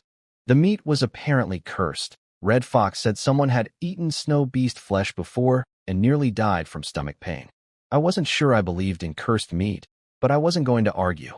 After breakfast, I took Shur and Cat Night to explore the area. The mountain wasn't isolated. A whole range stretched out behind it. The girls had never been here before. The frozen wastelands were considered a death trap that only desperate fleeing tribes ever entered. I gazed at the vast snowy landscape and felt ambitious. If other big tribes could swallow up smaller ones, why couldn't I? Maybe someday I'd build a beast girl empire across this whole world. Then Cat Night screamed and fell on her backside. Shur nearly slipped too. I looked down. Under the snow was solid ice. A frozen lake. I swept the snow away and could see dark shapes moving underneath. Fish. Cat Night's ears shot straight up when I said the word, but she deflated quickly, saying the water was too cold for anyone to swim in. I told her I had another way. I asked Shur to make a hole in the ice. She punched out a crater 2 meters wide with cracks spreading everywhere. I told her and Cat Night to back away before they fell in. I opened the system shop for a fishing rod. Prices range from 30 points for wood to 1,000 for something made of rebar steel. Rebar steel. For fishing. Was that meant for catching sharks? I'd been terrible at fishing back on Earth, always going home empty-handed. But this lake had probably never been fished in the history of this world. Today had to be different. A few minutes after setting up, the three of us sat on animal hides spread over the ice. I held a bamboo fishing rod over the hole, while Cat Knight munched on bread and stared at the water, doubting any fish would be dumb enough to bite. I teased her. If a piece of dried fish fell from the sky, would she eat it? She said of course, it would be a gift from the gods. Then she realized that was exactly what the fish would think about my bait and got embarrassed. The float dipped. I jumped up and started pulling. It was a big one. The bamboo rod bent all the way down to the water as the fish fought hard. Cat Knight and Sure wanted to help pull, but I told them to just hold on to me so I wouldn't get dragged in. After 20 minutes of wrestling, I hauled it out. The biggest fish I'd ever caught in my life, its body reaching up to my knees. Cat Knight grabbed the flopping thing with both hands, drooling openly, and begged to grill it immediately. I reminded her she'd just eaten breakfast, and she admitted she'd secretly given her food to Cat White, who was still recovering. I sent the two of them to make a fire and gut the fish while I kept fishing. Cat Knight brought me a piece of the grilled fish, no seasoning, just pure fish flavor. It wasn't great to me, kind of fishy, but Sure and Cat Knight devoured the whole thing between them. Then something massive took my hook. The force yanked me forward instantly. Sure grabbed me and the rod at the same time, but whatever was down there snapped the bamboo pole like a twig in one pull. Half the rod sank into the water. Before we could recover, a huge splash erupted from the hole and drenched all three of us in freezing lake water. I caught a glimpse of the fish. It was enormous, and I swear it was looking at me with a mocking expression, its tail poised to splash us again. We scrambled to shore. Sure and Cat Knight stripped off their soaked furs without hesitation to dry them by the fire. The view was remarkable. Cat Knight was tiny and pale with perfectly smooth skin. Sure was a completely different landscape, everything I'd estimated and more. Cat Knight started asking why my body looked different from theirs. I cut her off before that conversation went anywhere dangerous. It was too cold anyway to appreciate the scenery for long, so I prayed to the gods for 3 sets of fur clothing. Sure asked if we were going back to fish. Her eyes burned with the desire to avenge me against that arrogant fish. I felt the same way. I opened the system shop and bought the rebar steel fishing rod, 1,000 points. It was heavy, solid, and completely unbreakable. The system guaranteed the line wouldn't snap either. I held that ridiculous metal rod and grinned. That fish had no idea what was coming. I handed the rebar rod to Sure. It was way too heavy for me, but perfect for her. I baited the hook with fish guts and dropped it in. The big fish was still down there, circling arrogantly, making ripples at the surface. It took the bait without hesitation, planning to snap this rod just like the last one. Big mistake. Sure's forehead symbol blazed to life. Her golden hair flew in the wind, and she ripped that rod upward with everything she had. The fish launched out of the water like a rocket, its massive body tearing the ice hole even wider. It crashed onto the frozen surface, stunned. Sure wasn't done. She spun around and whipped the rod again, sending the fish flying into a tree on shore. The tree snapped in half. Cat Knight and I just stood there with our mouths open. I'd never seen Sure this angry. She set down the rod, picked up her saber, and marched toward the fish. The thing was over 2 meters long and still alive after being slammed twice. It bared its teeth and snapped at the air in front of me. Cat Knight announced with a completely straight face that her cat instincts told her the fish was trash-talking us and threatening to call its family for revenge. I asked if that meant we should keep fishing. Her tail wagged, and she squealed yes. Sure finished the fish with 1 cut. After that, she took over fishing duties with the rebar rod while I taught her how to bait hooks and read the float. She caught several more decent-sized fish. I checked the big one with the system. The meat was worth 400 points, the eyes 100, but hidden inside was a rare item. A cod kingfish pearl worth 1,500 points, or 150 plus a new special unlock. I decided not to trade it yet until I found out what it actually was.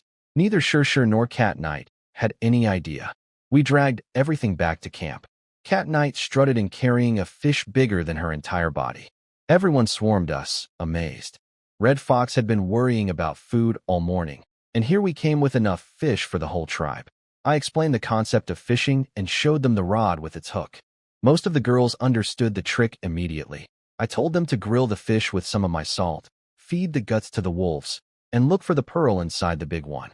A group of little beast girls happily dragged the enormous fish away, one small fox girl saluting me with a tribal gesture as she left.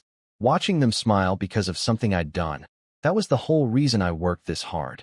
The fish pearl turned out to be an ordinary-looking white pearl. I asked around.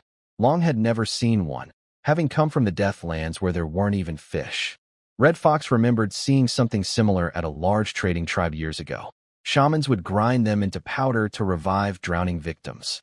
The sea tribes used to sell them, but the demand was so low they stopped bothering. I traded it for the special item on lock, Cod King Fish Brewing Powder, codfish flavored, grants 3 hours of underwater breathing. The flavor sounded absolutely disgusting, but the effect could be useful someday. Long came back looking defeated. She tried to climb the mountain, but the snowy paths were too slippery for their first shoes. Everyone kept sliding back down. They only managed to pick some fruit from nearby trees. I told her not to worry and said I'd teach her to make a fishing rod so the tribe could fish whenever food ran low. Her ears perked right up. Foxy had been waiting for me with armfuls of black which she'd found for bow making. I walked her through it. Carve the wood into an arc shape. String it with snow beast sinew. The result was ugly and basic, but functional. I whittled a few wooden arrows too, just sharpened sticks with no feathers. Foxy's first shot with the handmade bow missed the tree completely. That was expected. A primitive bow without any sights or stabilizers required a totally different feel than the compound bow. I told her to keep practicing until she could hit the tree every time, then move on to moving targets. I left the rest of the training to her, including teaching the other recruits. Honestly, she was already a better shot than I'd ever be. With nothing else to do, I found a quiet spot and practiced archery myself. If my aim had been better during the snow beast fight, I wouldn't have needed Sure and Cat Knight to clear out first. At dinner, White Rabbit had stewed fish and potatoes together. The pot was small, so everyone only got a taste, but the tribe was thrilled. After days of dried meat, fresh fish changed everything. I assigned tomorrow's tasks. Sure would lead a wood-cutting team, while I'd take Long's group fishing. We needed lumber for building something more permanent than snow houses, especially if I ever wanted to set up hot water for bathing. Then I heard a sad whimpering sound. The wolves were happily eating fish guts, so it wasn't them. Then it hit me, the white bear. I'd completely forgotten about it. The poor thing had been lying wounded under some furs near the cave this whole time, smelling all our delicious food and unable to move. When I rushed over, it was lying there with tears in its eyes, starving. It had probably been considering crawling away from this torturous place where amazing smells never stopped, but no food ever came its way. The white bear finally got fed and forgave us. It spent the next day lounging around recovering while I took Long, Gray, and a few others to the lake for fishing lessons. Last night, I'd made 5 simple fishing rods from the broken bamboo line and wood. The girls had even ground fish bones into hooks on their own. Not as sharp as metal, but good enough. While they fished, I sat down to eat some of the brown fruit Long's team had picked yesterday. It looked soft and oily, like a fresh steamed bun. I took one bite and nearly threw up.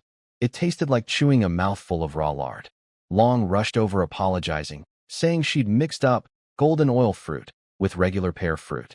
The golden liquid oozing from it smelled nice, though. Long explained they didn't eat these. They used the oil to make food taste better when cooking and to smooth out messy fur. Edible oil in a fruit? The system valued a single one at 120 points, and Long said the mountainside was covered with them since animals didn't bother eating them either. I told her to gather as many as possible. With cooking oil, I could waterproof wooden structures, seal containers, maybe even brew alcohol eventually. Gray nearly got dragged into the lake when 2 rods hooked big fish at once. Long ran to help her. We came back to camp loaded with fish, and the whole tribe cheered. I'd also scraped up a big pile of lakeside mud, hoping it might work as clay for pottery. Back at camp, I found Red Fox and Fox 9 sitting with black-stained hands surrounded by crumbled, failed pottery attempts. They'd spent all day trying to make bowls from regular dirt after Fox 9 told her sister that I'd said pots were made from earth. They blamed the gods for not letting them learn. I told them it wasn't the gods. They just needed the right kind of clay. I set my lake mud near the fire to thaw, and once the ice melted out of it, the texture felt promising. Then I realized I had no idea about the proper water ratios or technique. I asked the system for help. It offered books, video files, and something called pottery making knowledge memory for 600 points. Information downloaded directly into my brain. I bought that instantly. Reading books could wait. I needed the knowledge now. The pottery knowledge downloaded into my brain worked perfectly. I pulled a rough but solid clay pot out of the makeshift kiln. Fox 9 and Red Fox stared with huge eyes. They'd spent all day yesterday failing with regular dirt and had almost given up believing it was possible. Fox 9 picked up the pot carefully and was thrilled it didn't crumble. I put her in charge of pottery production and teaching the others. For dinner, Fox 9 used her new pot to make fish soup. I added some tomatoes from the system, and the sweet-sour smell drew every beast girl away from the grilled fish to crowd around the tiny pot. I sat by a separate fire with a piece of grilled fish, secretly sprinkling chili powder on it. One bite of that spicy, crispy fish, and I was in heaven. Of course, Cat Knight's nose caught me instantly. She climbed onto my lap demanding a taste. I warned her it was spicy, but she bit down before I finished talking. Chili powder smeared across her face. 3 seconds of bliss. Then she was screaming, rolling around in my arms, face bright red. I shoved clean snow into her mouth to cool her down. She declared it was demon food and ran away. Gigi snuck up behind me wanting to try too. She was smarter about it, took a tiny taste, and handled the heat fine. She marched off proudly calling Cat Knight a coward, clearly savoring her little victory in their ongoing rivalry. After lunch, I sat down with a notebook and wrote out my goals. Food was temporarily solved. Still needed a bathing area, a toilet, finishing archery training, building a defensive fence around camp. The big objectives were taking back the wasteland from the Black Sheep tribe and dealing with the large tribe near the Gazing Snow Mountains that was capturing shamans. Long-term, find rare items, unlock special products, upgrade the system shop. I decided tomorrow's priority was building a wooden bathhouse. It had been over a week without washing, and I couldn't take it anymore. Sure reported back from woodcutting. I looked where she pointed and saw an entire small mountain of stacked timber. These beast girls with basic iron axes had accomplished in one day what would take a chainsaw crew the same time. Terrifying efficiency. Sure shyly asked for about 2. She'd watched Foxy's archery practice and gotten interested. The problem was she'd already snapped Foxy's handmade bows by pulling too hard. I bought her a refined ironwood bow from the system for 1,200 points, the heaviest thing available without modern technology. I couldn't budge the string at all. Sure took it with a determined smile. If she mastered this, one arrow from her would punch straight through a snow beast. I told her to start practicing tomorrow when she could actually see the targets. Early morning, Foxy was already leading archery practice in the forest. She'd tried Sure's ironwood bow and could only pull it halfway even with her awakened symbol activated. She stuck with her handmade one.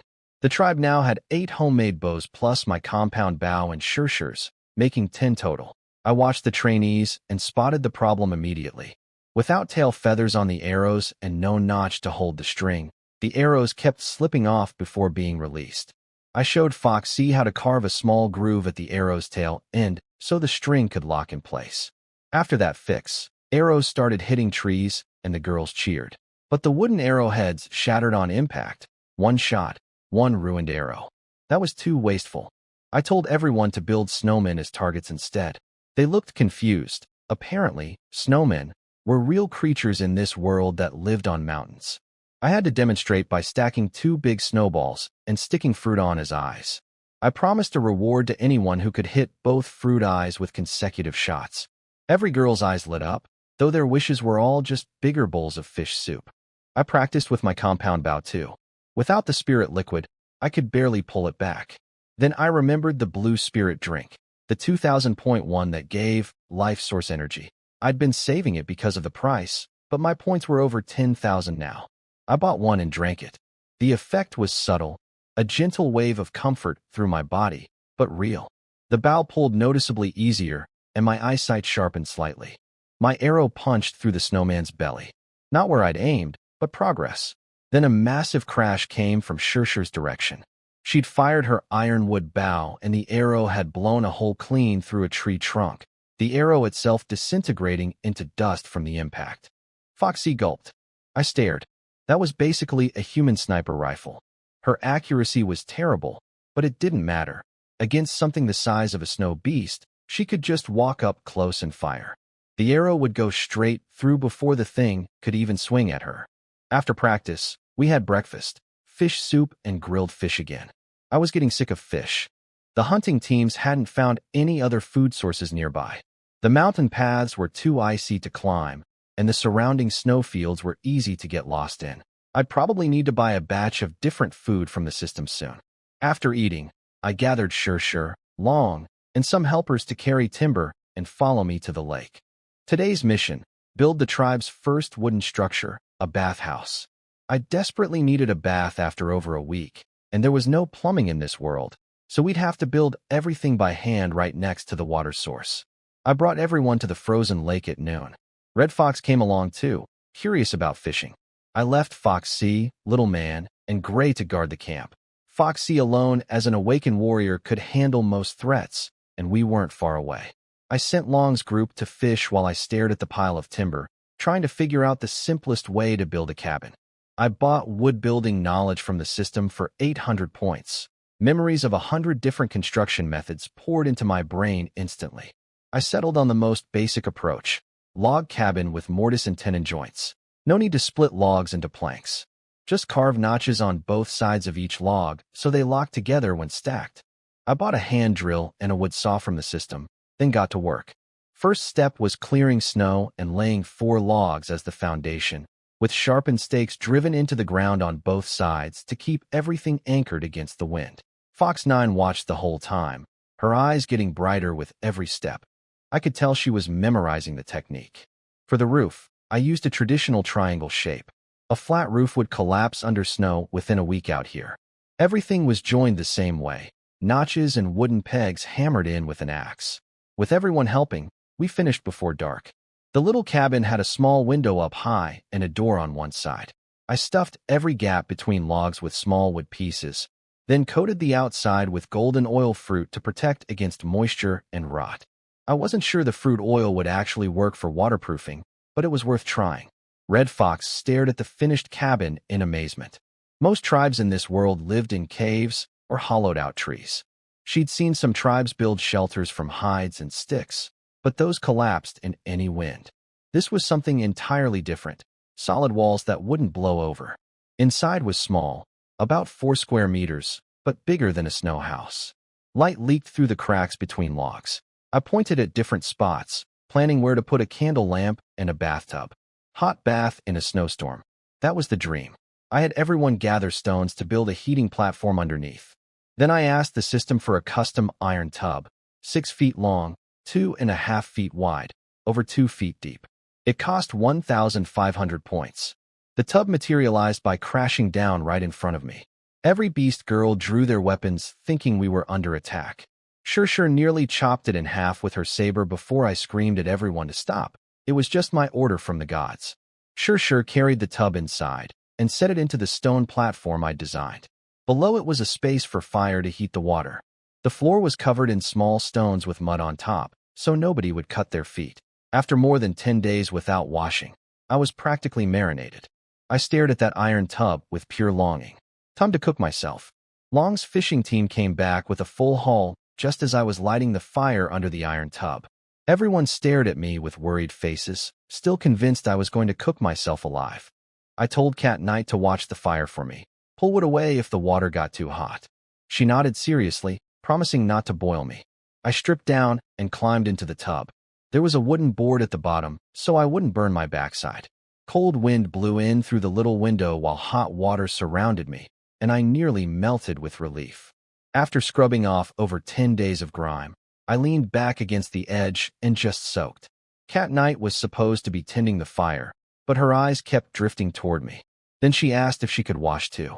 My brain short-circuited. Before I could think properly, I nodded. She jumped in immediately, splashing water everywhere, and leaned against me in the warm water with a happy sigh. The angel and devil on my shoulders fought it out. The devil pulled out a machine gun. The angel didn't stand a chance. I offered to help wash her tangled tail fur. She squeaked in surprise. Outside, everyone heard Cat Knight yelping, but nobody panicked. They figured it was just the bathing.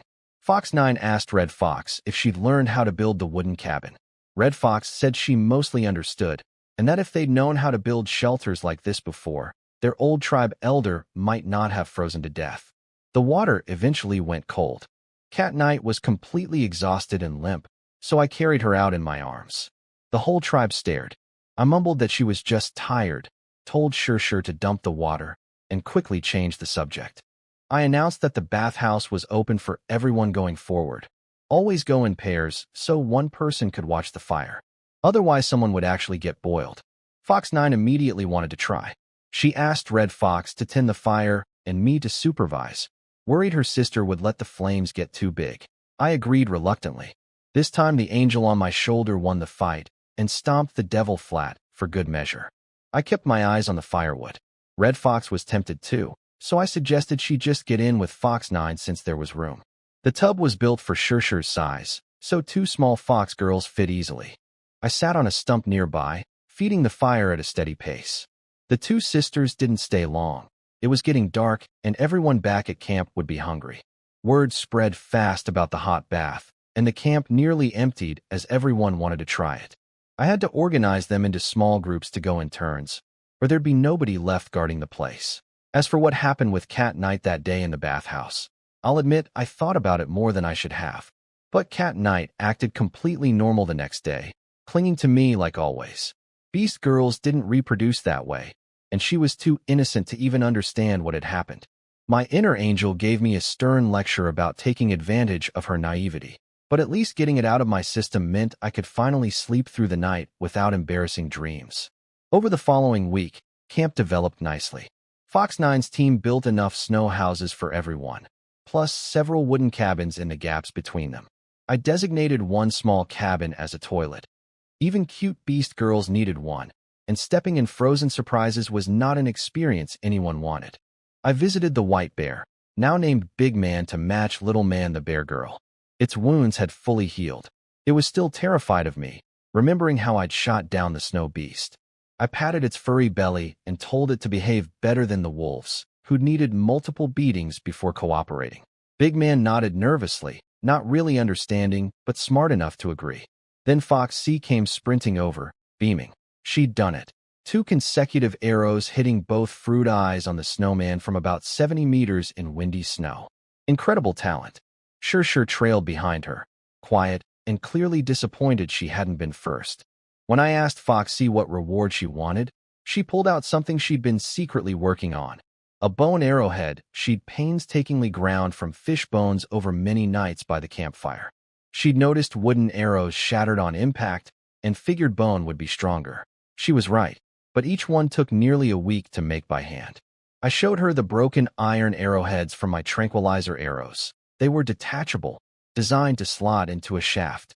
If she made arrowheads that could be removed and reattached to new wooden shafts, one head could last through many arrows. Her eyes lit up. She asked for those iron heads as her reward and ran back to the training ground buzzing with new ideas. Shir stood there silently after Foxy left. She'd completed the challenge too, just slower. Her arrows kept exploding on impact, forcing her to remake both the arrows and the snowman each time. She was embarrassed about not winning. I told her it didn't matter. With her power, she just needed to point at something big and shoot. Accuracy was secondary when your arrow could punch through a tree. I asked what she wanted as a gift. She turned red and stuttered, saying she hadn't come first, so she didn't deserve anything. I told her it was just a present from me. She'd protected me so many times, she deserved it. She gathered her courage and asked quietly if she could take her bow hunting. Everyone at the archery range was getting better, but still nervous. Most girls could only hit wolf-sized targets from about 50 meters, and only when the target wasn't moving. I told them static practice had gone far enough. It was time to try hunting real moving prey. I reassured everyone that even if they didn't catch anything, Long's fishing team had brought in enough food. Foxy reported we had about 100 arrows, mostly wooden ones. I told her to pack some food for the trip.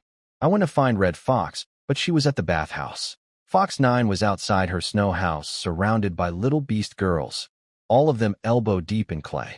She'd been practicing pottery and had made all kinds of strange shapes. She held up a little clay figure with a goofy smile on its face and proudly told me it was supposed to be me. I wiped a smudge of clay off her cheek and thanked her. I promised to teach her how to brew fruit wine someday, which immediately sparked her curiosity. I left Fox 9 with instructions. Tell Red Fox I was taking the archery team out hunting. Little Man was in charge of camp defense, and if there was any danger, fire the signal arrow I'd given her straight up into the sky. That single signal arrow cost 500 points because it used gunpowder. The system clearly didn't want me buying them in bulk to extract the explosive material. Just as I was about to leave, Cat Knight appeared out of nowhere and jumped into my arms. It had been a week since the bathhouse incident, and she'd been extra clingy. She announced loudly that she wanted to go to the lake again to wash together like last time. I slapped my hand over her mouth before she could say anything more specific in front of everyone. I carried her to where the hunting party was gathered. Fox C asked why Cat Knight was coming. Cat Knight started to explain about wanting to go back to the lake, and I covered her mouth again. I told Fox C that Cat Knight wanted to hunt something special for Cat White, who was still recovering from her injuries. Red Fox's healing magic had fixed the wound, but the blood loss and hypothermia had left Cat White weak and bedridden. Fox C mentioned she'd spotted bird eggs nearby on a recent patrol. Cat Knight's eyes lit up. Apparently Cat White loved roasted bird eggs. I couldn't believe birds actually laid eggs in this frozen wasteland. But Cat Knight forgot all about the bathhouse and started bouncing with excitement about finding eggs for her friend. Thank goodness for short attention spans. We headed into the snowy forest to hunt. The Beast Girls were way better at tracking than me. Fox C spotted a massive tree with green leaves still clinging to its snow-covered branches and said birds would definitely nest there. Cat Knight was about to scramble up with her steel claws when I grabbed her. She'd already forgotten about the giant python incident on the last tree she climbed. Fox C went up instead since her awakened reflexes would let her dodge any danger. Everyone below drew their bows, just in case. She called down that it was safe. Just bird eggs and fruit up there. She tossed down a green fruit. The system priced it at 150 points. I tried asking why it cost more than the blue-striped snow fruits, and the system told me there was a hidden identification feature I could unlock for 5,000 points. My face went dark. All those mystery items I'd traded away without knowing what they really were. I demanded the system show me everything it had been hiding. There was an identification function, a repair function, and a duplication function, each 5,000 points. I unlocked identification and repair immediately. The fruit turned out to be edible and sweet with high sugar content. I bit into it, crunchy like sweet potato. Cat Knight devoured the rest. Foxy came down with 2 big bird eggs too. The identification said they were worth 300 points each, ordinary, unhatched eggs. Cat Knight wrapped them carefully in fur on her back, convinced they'd help Cat White recover. We pushed deeper into a snowy forest. Suddenly Foxy's ears twitched, and she froze. Something was running toward us. I told everyone to stay together this time. We had bows now. We weren't defenseless. We crept forward and heard screaming. 3 girls came sprinting out of the trees straight toward us. Behind them was a swarm of massive blue spiders, the biggest one nearly 3 meters tall with ice-covered legs, 8 eyes, 1 bleeding blue, and a mouth spraying freezing web nets. The white-haired girl in front was yelling at the other 2, blaming them while also announcing she planned to let the spiders eat them so she could escape. The 2 behind her screamed back that she was the one who'd provoked the spiders in the first place, and that their shaman had made a terrible mistake sending them out with her. The 3 girls running from the spiders were a mess. The white-haired one called Rebel Moon was yelling that she'd let the other 2 get eaten so she could escape. A rabbit girl named Sad Moon was crying and giving away the location of her secret fruit stash like it was her last will. But then Rebel Moon changed her mind, grabbed both of them, and threw them up a snowy slope to buy time. She turned around with a stone dagger and stabbed a small spider through the eye. She muttered that their shaman had sent them on this mission on purpose, and that the shaman wasn't the same person she used to be. Our arrows hit the small spiders swarming around her just in time.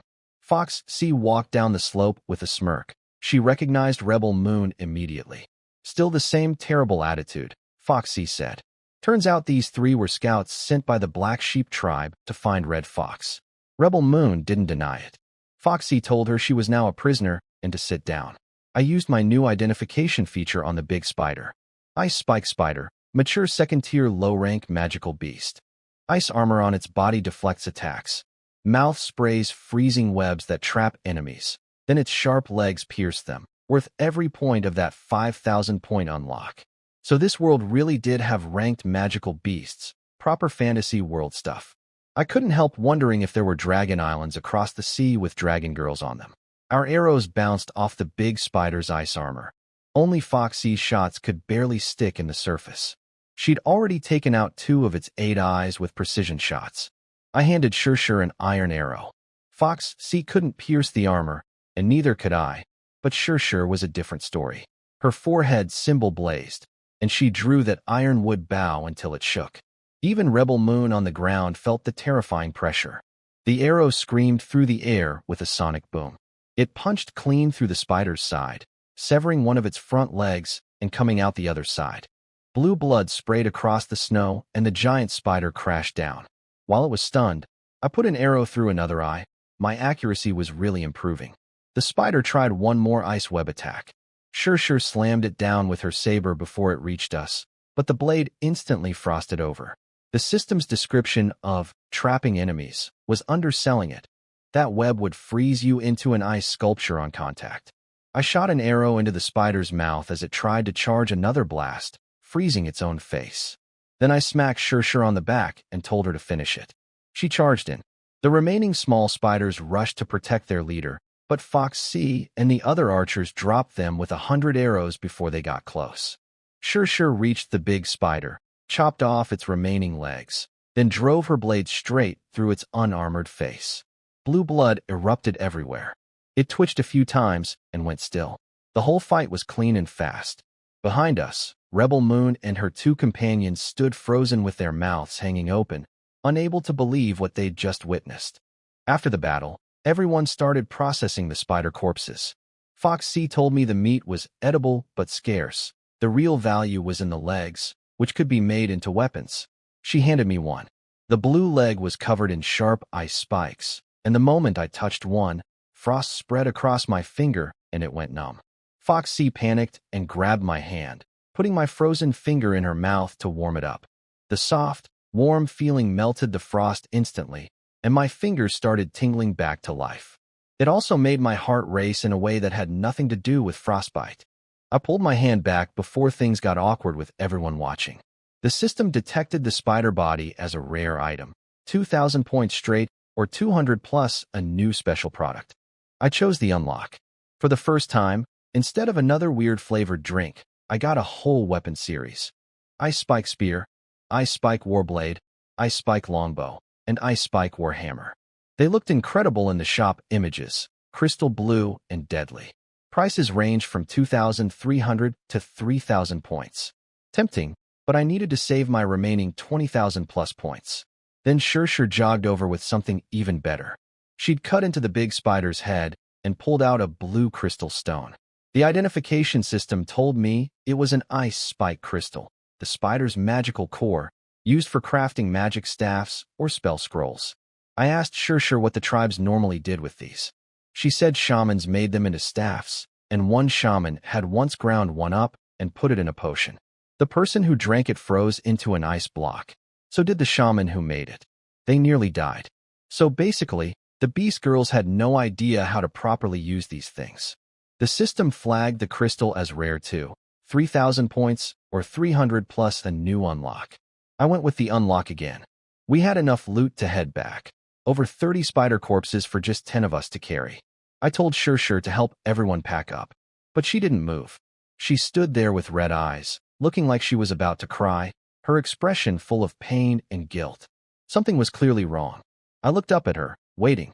Shurshur was standing there looking like she was about to cry. I asked what was wrong.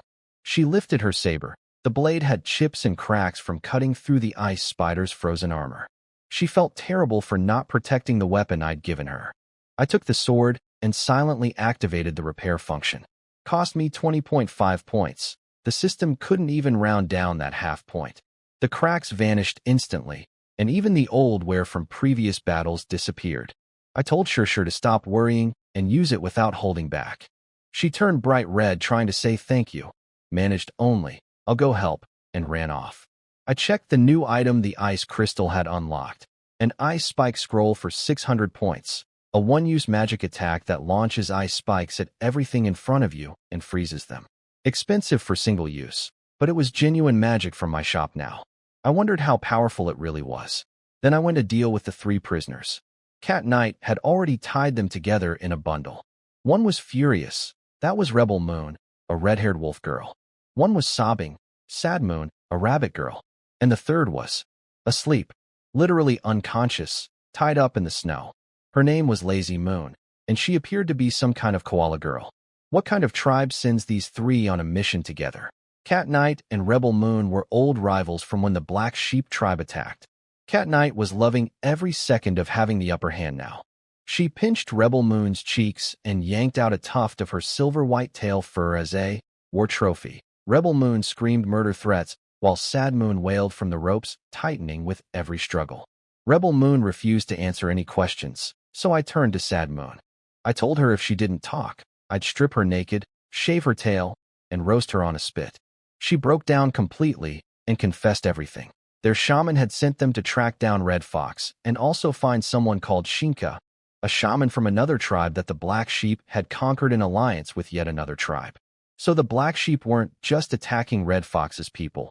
They were systematically taking down multiple tribes and capturing shamans. Cat Knight demanded to know about the captured Red Fox tribe members.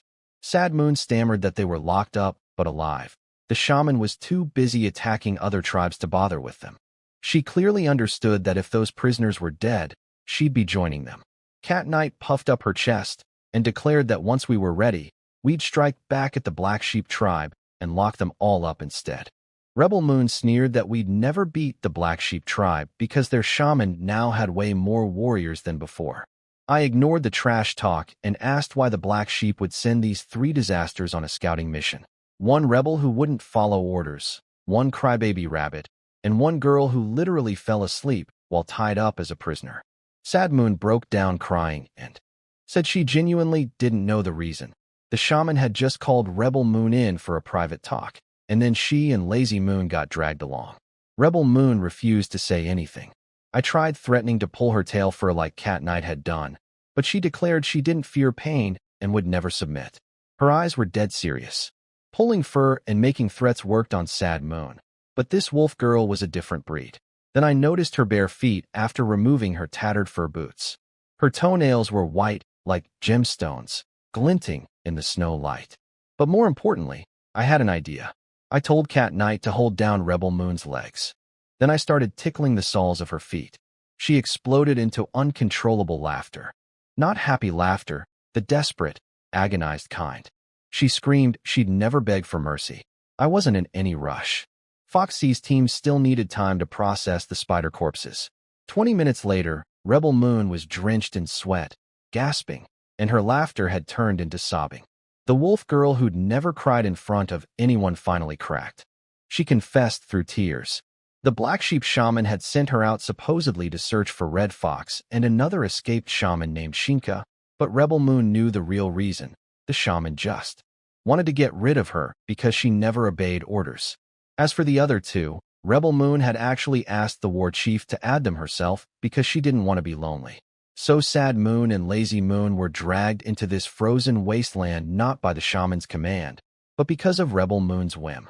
Sad Moon's expression shifted from fear to anger to relief, so her suffering out here wasn't even an official mission. I put Rebel Moon's boots back on. They were 3 outcasts the tribe had thrown away: a crying rabbit, a sleeping koala, and a disobedient wolf. The shaman probably figured sending them out was cheaper than feeding 3 useless mouths. My words hit home. Rebel Moon and Sad Moon both went quiet with sadness. After a long silence, Rebel Moon sniffled and started to say something about how the Black Sheep shaman used to be different. Rebel Moon finally opened up. She said the Black Sheep shaman used to be a kind person who took in homeless beast girls from destroyed tribes. That's how their group was formed in the first place. But recently, the shaman was taken to the gazing snow mountains where a divine shaman had summoned many tribal shamans.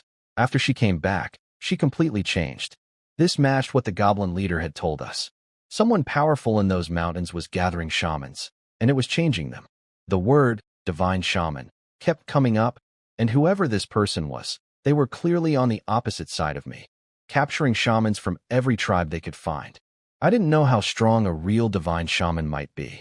If they had serious magic, my iron weapons wouldn't be enough. I needed the system shop to reach level 2, or I needed to find powerful rare items that could unlock something like a forbidden spell scroll. For now, though, this threat was far away, and they probably weren't going to come hunting through this frozen wasteland anytime soon. Worst case, I could retreat into the Deathlands. I told the 3 girls they were now prisoners of the Star Tribe. They had to work to earn food. I couldn't release them. If they ran back and reported our location to the Black Sheep, we'd have a war on our doorstep, and our camp near the fishing lake was too valuable to abandon. Rebel Moon declared she'd eat us out of supplies. I ignored her. We marched back to camp with the spider loot and 3 tied-up prisoners. Lazy Moon was still asleep on Sad Moon's back. When the smell of grilled fish hit them, all 3 came alive instantly. Even Lazy Moon opened her eyes and said she was hungry. Some tribe members still called me shaman, out of habit. Rebel Moon heard it and asked if I was really a shaman. I grinned and threw her own catchphrase back. Why should I tell you? Red Fox returned from the bathhouse looking gorgeous with her freshly groomed fur and a strangely captivating scent. She recognized the 3 girls immediately and wasn't angry at all. She told them gently that the Black Sheep shaman they remembered was gone. The person leading that tribe now wasn't the same one who'd once sheltered homeless beast girls. Red Fox asked me to untie them. She said they'd been abandoned, not sent on a real mission.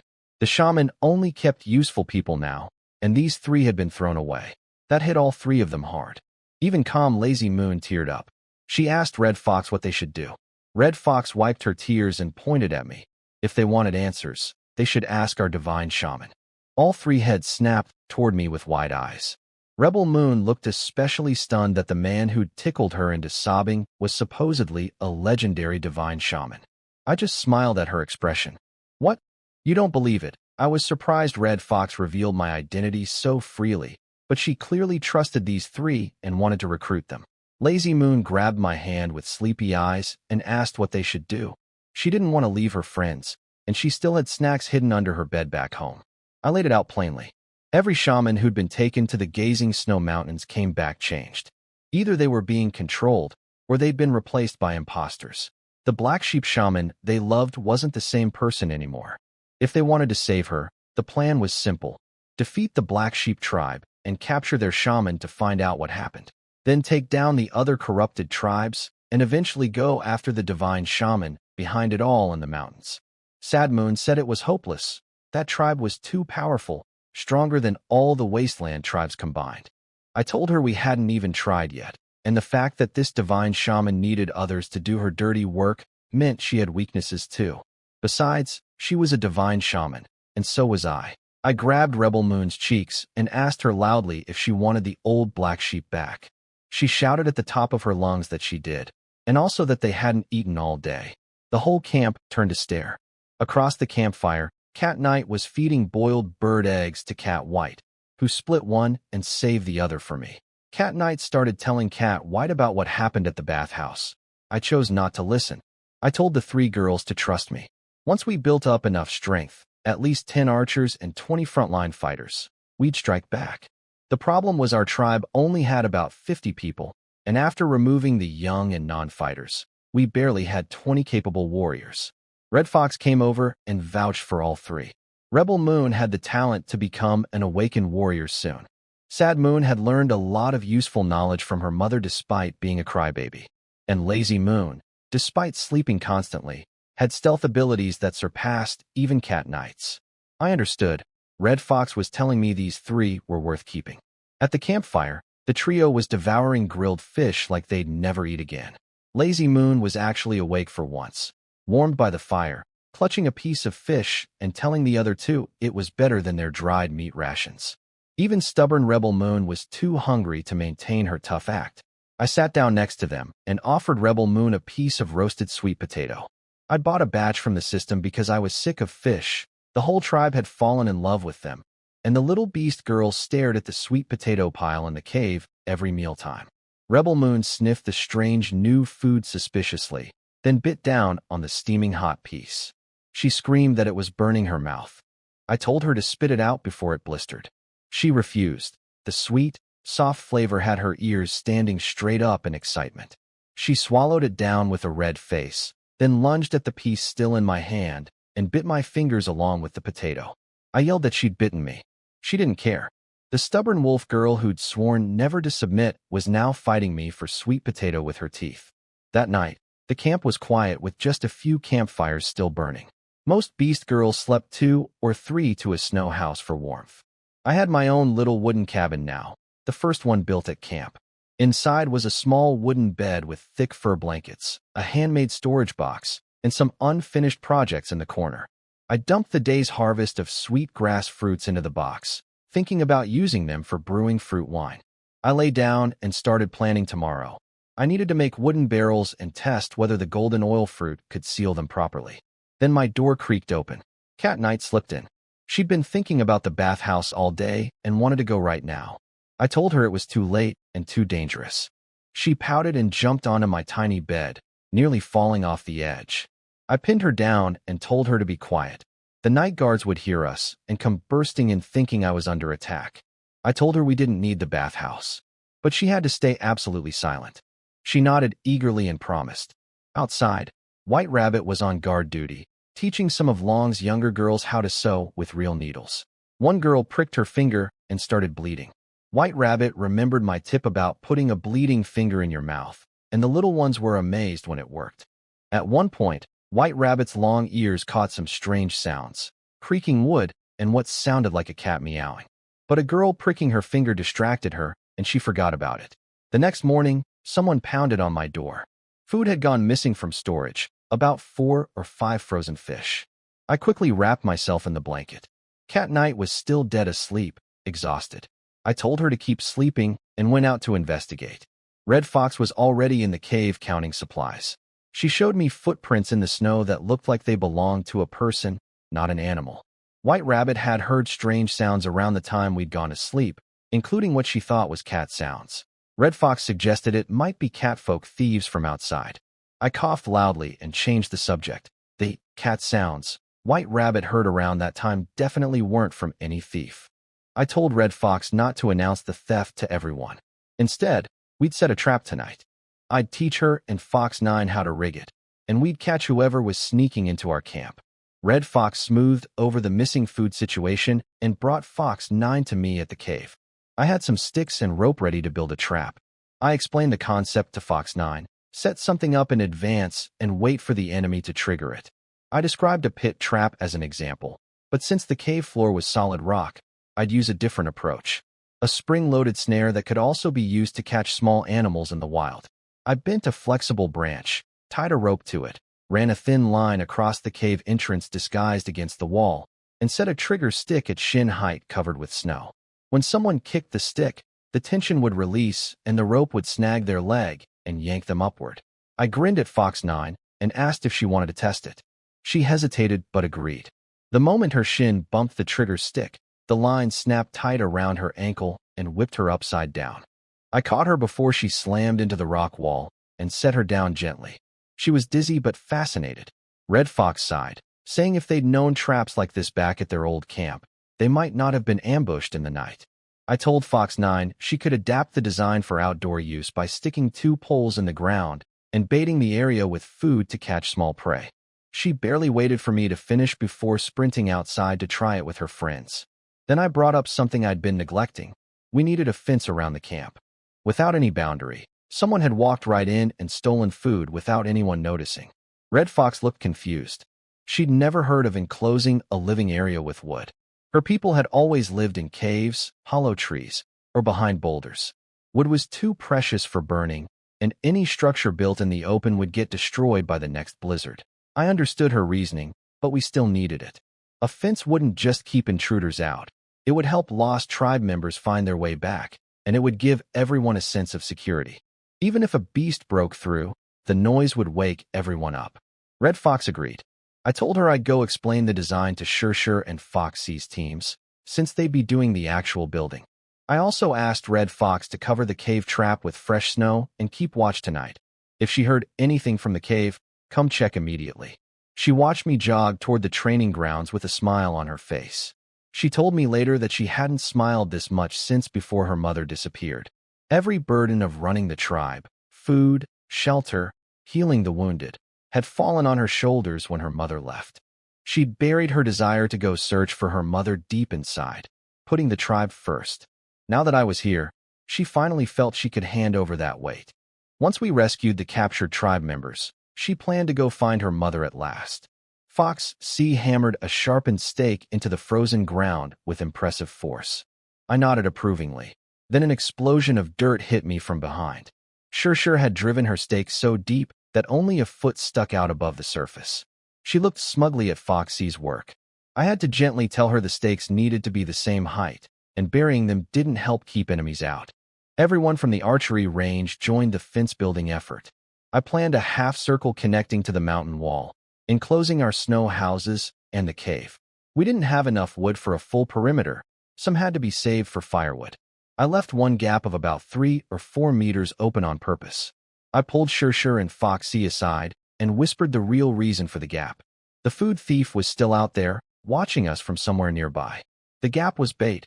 Once we caught them, we'd seal it up. I told both girls to keep this secret. Foxy's face went serious immediately, ready to stand guard all night. Shir looked like she wanted to chop the thief in half. I told them to relax. The trap in the cave would do the work. They just needed to listen for screaming. The tribe loved the fence. Once I explained it would protect everyone from intruders, the beast girls swarmed me with hugs and praise until I nearly floated away from embarrassment. By afternoon, I returned to my cabin. Cat Knight had finally woken up, stretching lazily under the fur blanket. She immediately suggested we do the same thing tonight.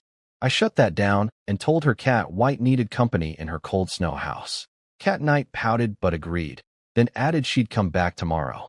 I didn't argue. After she left, I lay in bed surrounded by her lingering scent, something like sun-dried cotton, oddly relaxing. My mind drifted to the next project, making a sealed wooden barrel for brewing fruit wine. I'd promised Fox 9 I'd teach her. I bought the barrel-making knowledge from the system for 300 points. The memories flooded in, and my enthusiasm died instantly. A simple open barrel was easy enough. Just connect wooden strips with mortise joints. But a properly sealed barrel for fermenting alcohol required far more sophisticated techniques and tools than I currently had. My little toolbox wasn't even close to sufficient. I briefly considered finding bamboo or something similar as a shortcut, natural hollow tubes that just needed plugging.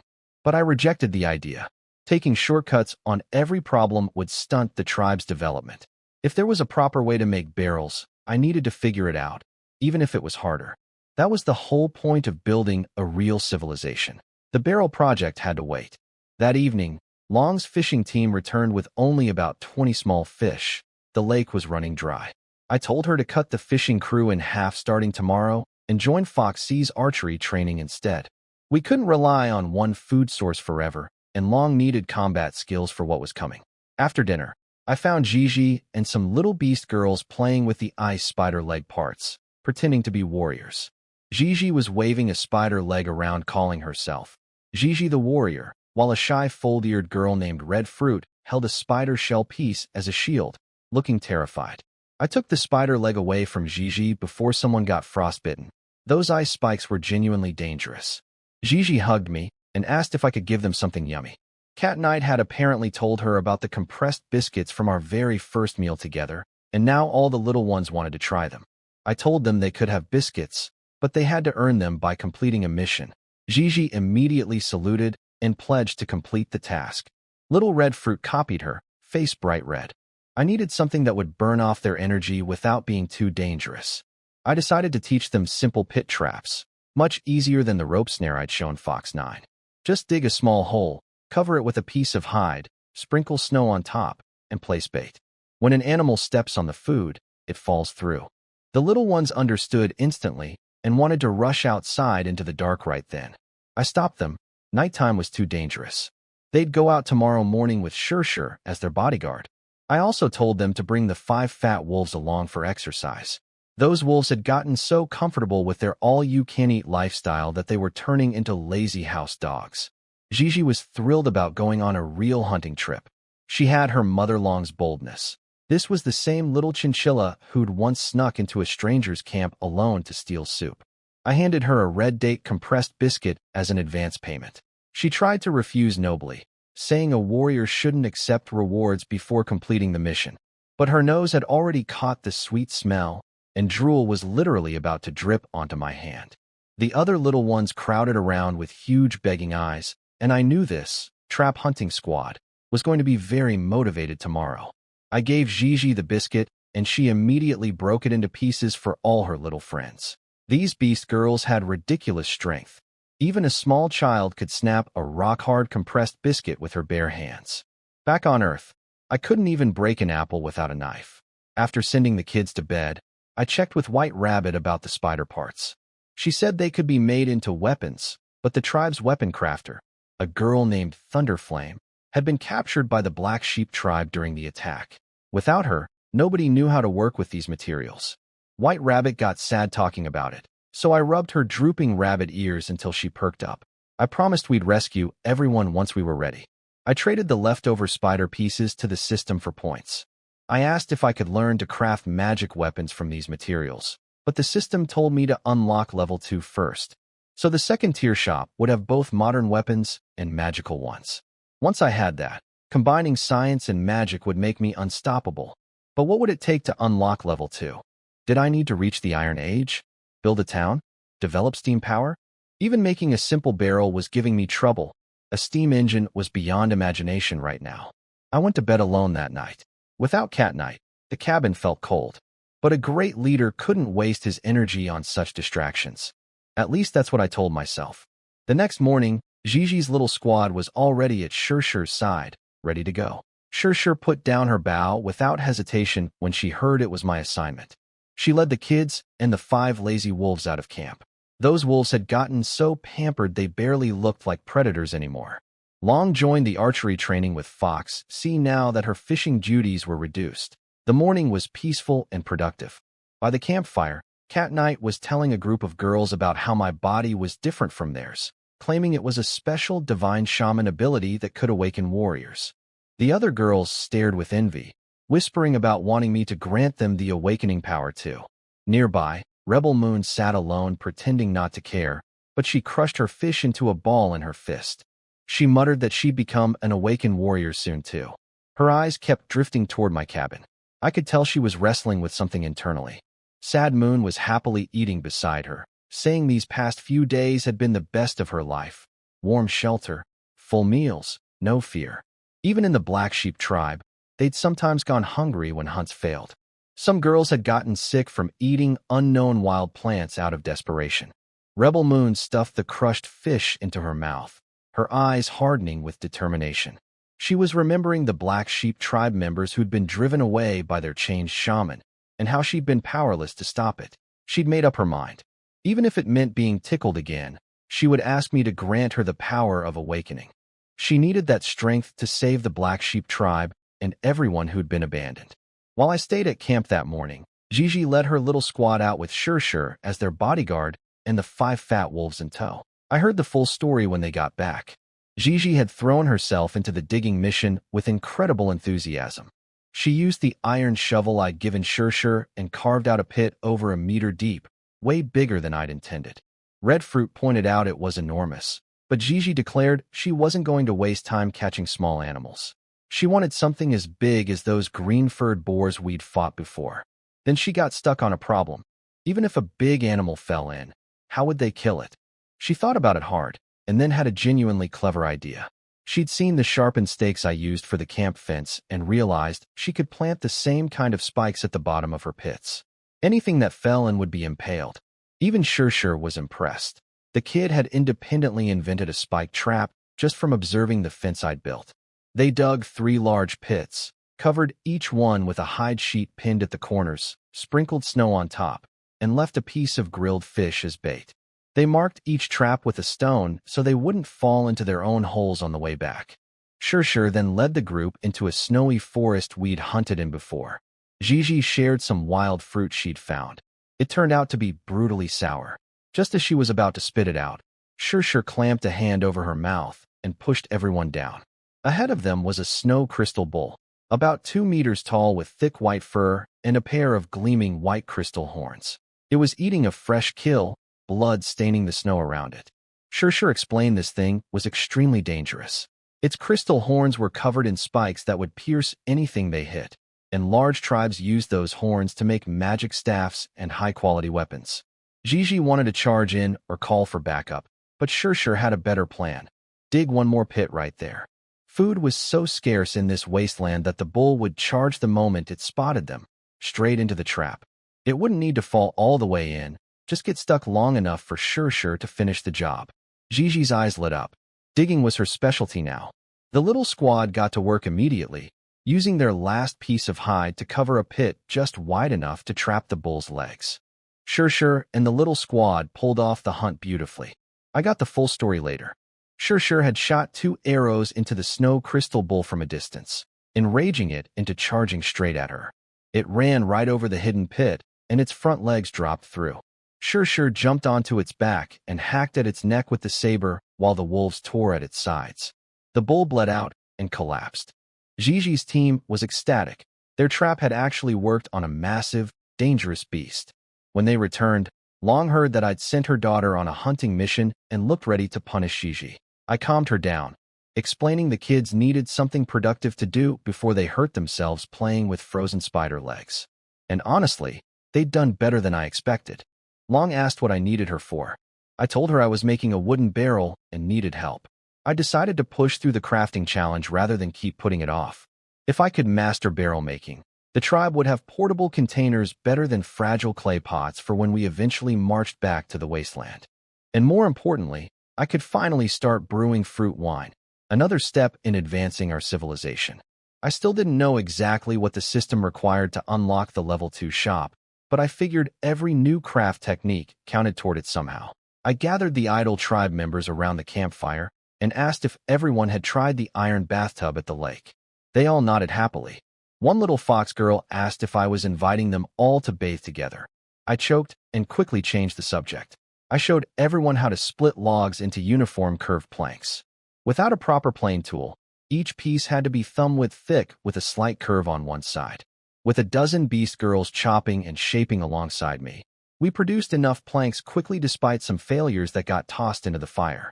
The tricky part was joining them without iron hoops. I used the mortise and tenon method, drilling small holes in the edges of each plank and connecting them with wooden pegs to lock them together. Fox 9 had already tried making containers before, but could never stop them from leaking. She'd improvised with leaves and hide liners, but that wasn't a real solution. The first steps went smoothly with everyone helping. Failed pieces were quickly replaced. Now came the hard part, making the barrel actually hold liquid without any modern tools or metal bands. Sure told me everything when they got back. After killing the snow crystal bull, she'd led the kids back to check their 3 pit traps. The first 2 were empty, one buried under fresh snow, the other collapsed entirely. The little ones were crushed with disappointment. But the last trap had something huge thrashing inside it.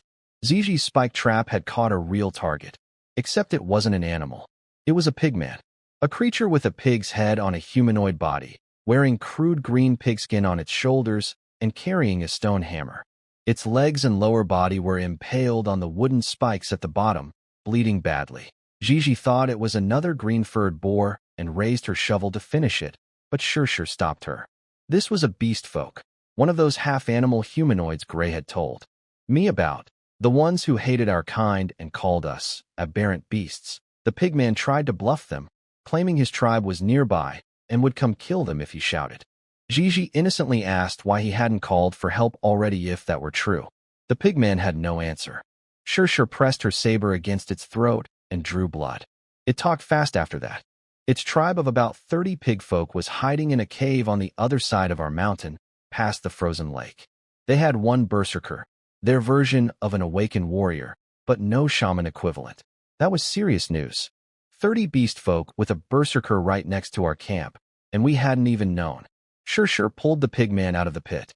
Gigi's friends stared at its bloody backside full of spike holes and looked at Gigi with genuine awe.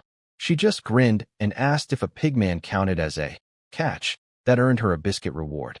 The pigman tried to grab its stone hammer back and attack Sure the moment it was free. It yanked hard, and the weapon didn't budge a millimeter in Shirshir's grip. Its fierce expression instantly went blank. You're an awakened warrior. The wooden barrel project was finally coming together. Long helped me squeeze the planks tight. I fitted a round bottom plate sealed with oil fruit into a carved groove, and we bound everything with a wooden hoop. After carefully toasting it over the fire and coating it with more oil fruit, I poured water in. Not a single drop leaked through. Everyone cheered. I challenged the tribe. Whoever made the first watertight barrel on their own would get a wish granted. The girls scrambled for the wood pile immediately. Then Gigi's voice rang out from the gate.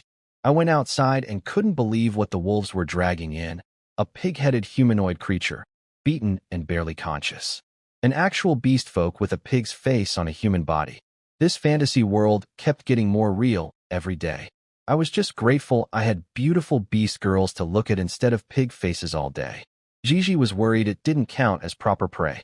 I told her it absolutely counted and handed out one compressed biscuit to each of the 4 kids. They ran off thrilled, with Gigi waving her biscuit in her mother's face like a trophy. Shirshir wanted one too. Her golden ears twitched hopefully as she asked, and I couldn't help laughing as I gave her one. Then she got serious. She told me what the pigman had revealed. A tribe of about 30 beast folk was living in a cave on the other side of our mountain, just past the frozen lake. They had one berserker, which was their version of an awakened warrior.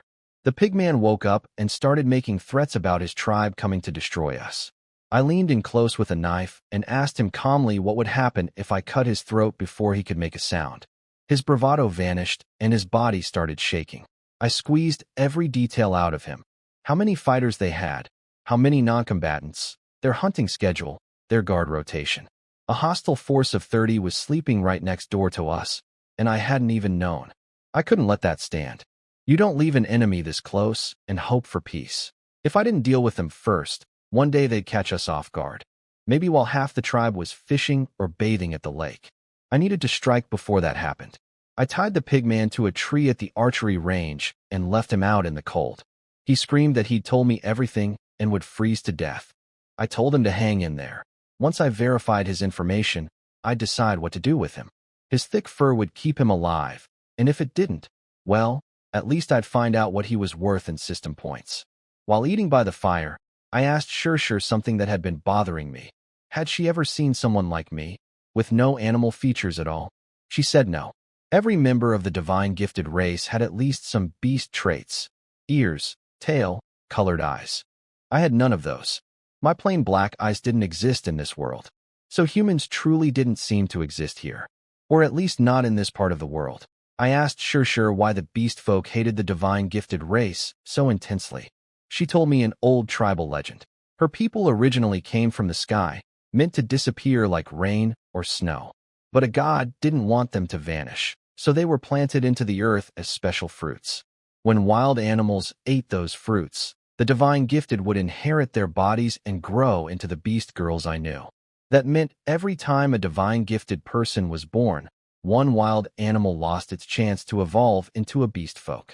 Every shaman born meant one fewer shaman for the beast folk side. And on top of that, the divine gifted hunted and ate the same wild animals the beast folk considered their kin. That's why they called the beast girls aberrant beasts and fought them to the death. Shirshir mentioned I reminded her of the god from the legend. I laughed. What kind of god nearly freezes to death in the snow? Red Fox joined us with a bowl of fish soup and picked up the conversation. She explained that in the early days, the beast folk were bigger and stronger and nearly wiped out the divine gifted. But then a shaman taught them how to sharpen stone into weapons, and they fought back to a stalemate. Now neither side could dominate the other. Red Fox had already heard about the pig folk tribe from Shirshir. She asked what I planned to do. I told her the attack was unavoidable. I'd scout their camp first, and if the pigman's information checked out, we'd hit them at night while they slept. Red Fox agreed, but warned me pig folk were smarter than they looked. The prisoner might have fed us false information to lead us into a trap. I told her I wasn't worried. I'd left the pigman tied to a tree in freezing weather. If he'd been lying, he'd be desperate to correct his story before I walked away for good. That terror was more reliable than any truth serum. Red Fox nodded. Shirshir finished her soup in one gulp and stared at me with fierce eyes, ready for orders. I told everyone my plan. Tomorrow I'd take a small team to scout the pigfolk camp. Sure and Red Fox both protested immediately, saying it was too dangerous for a shaman to go personally. But I needed to be there. Only I could use the system to assess the situation and react to surprises on the spot. Sure grabbed my arm with her tough girl face crumbling into a pleading look. That contrast nearly broke me. I told her she could come, and I'd bring Long too. Red Fox would stay behind with Fox C to guard the camp.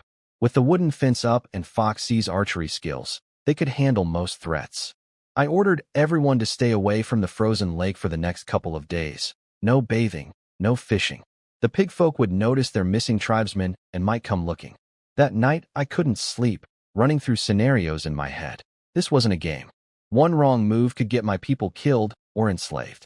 I had the advantage of modern knowledge and the system shop, but I refused to let overconfidence become my weakness. Cat Knight climbed through my window. Her one-day cooldown period was over, and she was ready. I told her we had a mission tomorrow, and she needed to actually sleep tonight. She begged to sleep in my bed because it was warm. I agreed on the condition she behaved. She dove under the covers before I finished my sentence, her freezing cold body making me yelp. I threatened to throw her out if she didn't stay still. She promised, then immediately draped her leg over me. It was a long night. Before dawn, Long knocked on my door. I woke Cat Knight by feeding her one of those extremely sour fruits Fiji had brought back. She bit down while still half asleep. Then her eyes flew open and she nearly screamed from the sourness. Outside, our scouting party was assembled. Sure, Long, Gray, Cat Knight, and Rebel Moon, who looked grumpy and confused because nobody had actually told her what we were doing. I shoved the same sour fruit into her mouth to wake her up. After she stopped coughing, I explained. There was a pigfolk camp right next door, and we needed to investigate it tonight. I told her I'd picked her specifically because of her strength, which made her puff up with pride immediately. Then I added that if she was too scared, I could always bring Lazy Moon instead, since her stealth was better anyway. That was all it took. Rebel Moon's competitive fire lit up, and she declared she could handle any mission. Manipulating her was too easy. A couple of compliments aimed at her ego, and she'd do anything. Rebel Moon nearly charged off alone before I could stop her. She didn't even know where the pigfolk camp was. I pulled her back and handed out white fur coats I'd bought from the system. White blended perfectly into the snow. Cat Knight was delighted with hers. It was softer than anything she'd ever worn. Before leaving, I stopped by the pigman tied to the tree. He was actually sleeping despite the freezing cold, mumbling about eating meat in his dreams. I stuffed a snowball down his pants to wake him up. After his screaming died down, I reminded him that if anything he'd told me turned out to be wrong, I'd slice him up and grill the pieces. He swore everything was true. As we walked away, I didn't see the hatred that filled his eyes the moment our backs turned. He was silently hoping his tribe's shaman would notice his absence and come looking. He'd been playing submissive, but underneath he was planning revenge, wanting to do to me exactly what I'd threatened to do to him. We passed the frozen lake and the little bathhouse. Having enemies this close meant even a bath trip was dangerous now. Following the pigman's directions, we circled to the far side of the lake and climbed a snowy ridge. Below us was a dark cave entrance with the snow cleared around it. About a dozen dark lumps sat outside the cave, too far away to identify clearly. The pigman hadn't mentioned anything outside the entrance. That made me uneasy. Either he'd lied, or these were placed there after he was captured. Rebel Moon wanted to sneak closer for a better look. I grabbed her tail before she could move. The tingling sensation made her face flush red, and she dropped back down immediately. I told her to stay put and follow orders. I bought a telescope from the system for 500 points. Through it, the dark lumps were bigger but still unclear.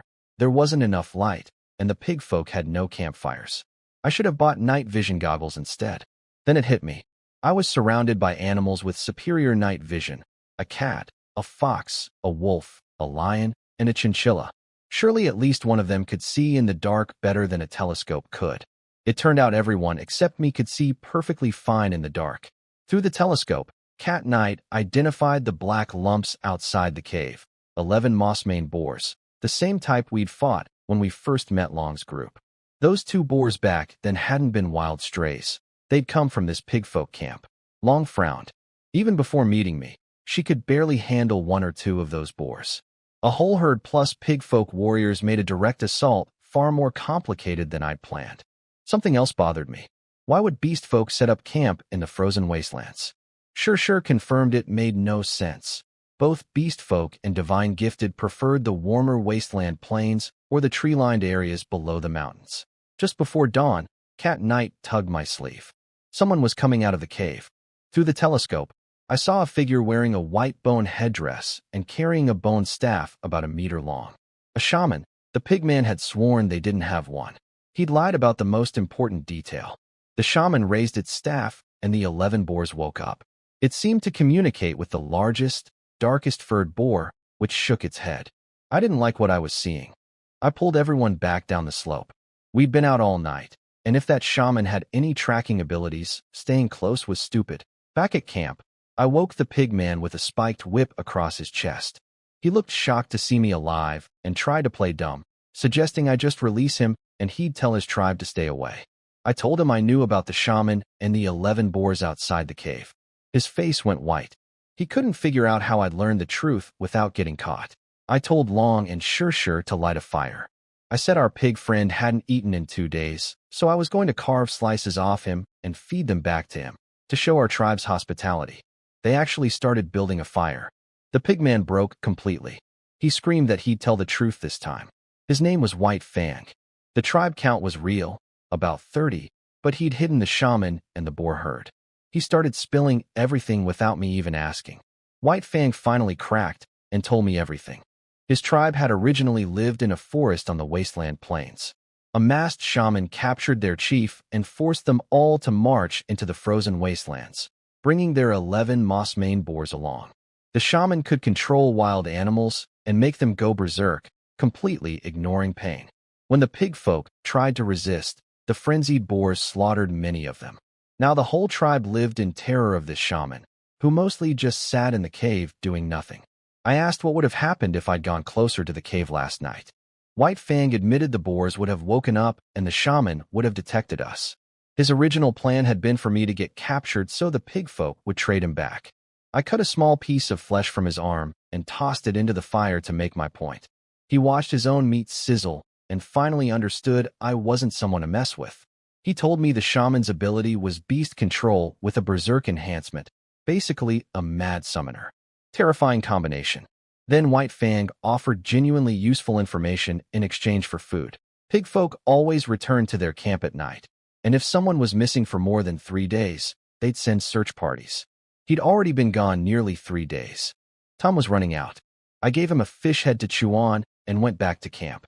Long asked if I really planned to release him. I told her absolutely not. I had bigger plans for our pig friend. I called the entire tribe together after breakfast. 50-some beast girls circled around me. The little ones pressed right up against my sides. I told everyone about the pigfolk camp near our lake. 11 boars, over a dozen warriors, and a shaman. The news caused a stir. Some of the younger girls were scared. They'd grown up hearing stories about beast folk skinning their kind for clothing. I let them chatter for a moment, then laid out my plan. We wouldn't attack them. We'd let them come to us. Everyone would help me dig a massive field of pit traps along the path between us and the lake. Foxy's archers would hide behind the trap line. Sure's melee fighters would wait on both flanks. Long looked confused. She'd expected me to lead an assault. But after seeing what Gigi's little pits had accomplished against the snow crystal bull, I knew this approach would work even better at scale. Against berserk boars that charged without thinking, a field full of spiked traps would be devastating. We were going to let them walk right into our killing ground. I organized the entire tribe into battle formations. Sure and Long led 8 fighters plus the bear and 5 wolves. Fox C and Red Fox commanded 15 archers. Fox 9 and Gigi led about 20 others in a trap-building crew. White Rabbit stayed at camp with the last few to guard our supplies. Everyone started digging between camp and the lake. I told Gigi she was too short for the deep pits and should focus on selecting sharp fish bones and wooden spikes for the bottoms. Her face crumpled. I'd hurt her feelings. I knelt down quickly and reminded her that spiked pits were her invention, and only she knew how to pick the best spikes. I promised her something even better than compressed biscuits after we won. Her ears perked right up, and she ran off to lead her little squad. Sitting on a rock watching everyone work, I realized pit traps alone weren't enough. What if the pig folk could throw spears like Foxy used to? My archers were mostly ordinary beast girls with no combat experience. One well-thrown javelin could kill them. I called Gigi back and gave her one more critical task: dig a long, shallow trench in front of the archer line, about a meter deep, with the excavated dirt piled in front as a wall. A proper trench. If spears came flying, everyone could just drop down and be safe. Much faster than switching from bow to shield. The little chinchilla understood immediately and charged off to get it done. I watched her go, remembering the day she'd appeared at my campfire and stolen soup right off my spoon, burning her mouth, but refusing to let go. Meanwhile, at the pigfolk cave, things were already moving. White Fong's father, a massive pig man called Tusk, had reported his son missing to the Bone Shaman. Despite what White Fang had told me about the shaman forcing them here, the entire tribe actually seemed to respect and obey the shaman willingly. The Bone Shaman wasn't worried about White Fang. The lead boar had already reported that small animals, meaning us, had been spotted near the cave last night. The shaman figured out instantly that divine-gifted folk had captured White Fang. Tusk wanted to send scouts, but the shaman called him an idiot.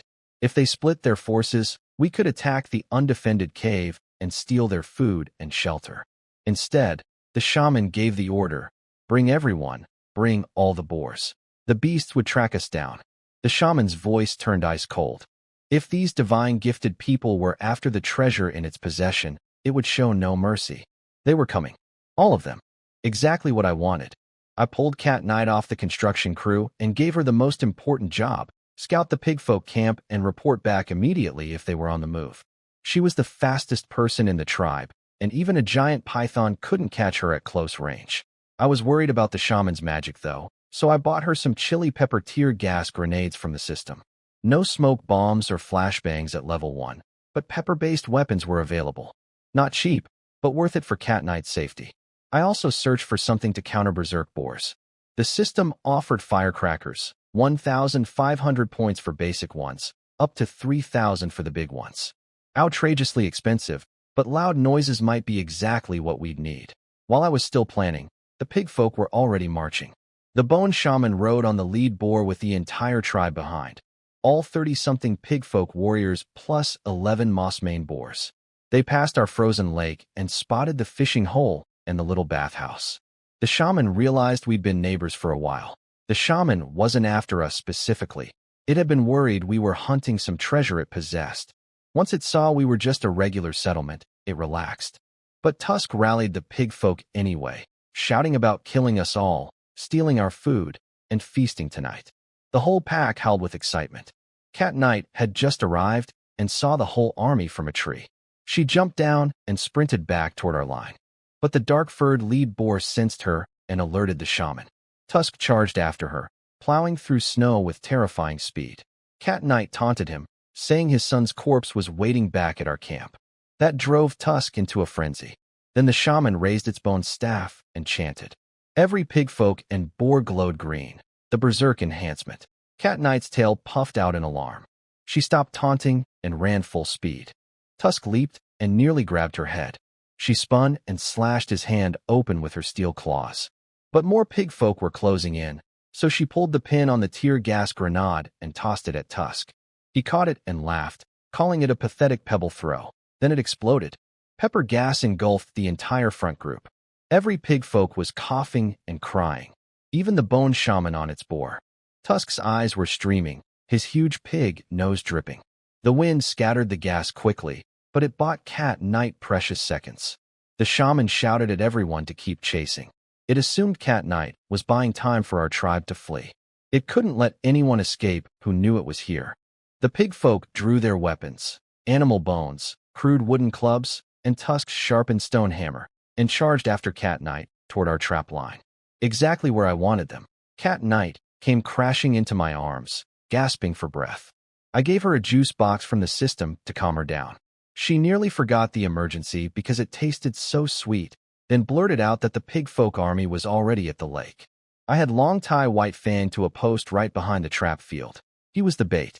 I gagged him with a strip of his own disgusting hide, so he couldn't warn anyone. When he looked down and realized he was standing right behind dozens of hidden spike pits, exactly like the one that caught him.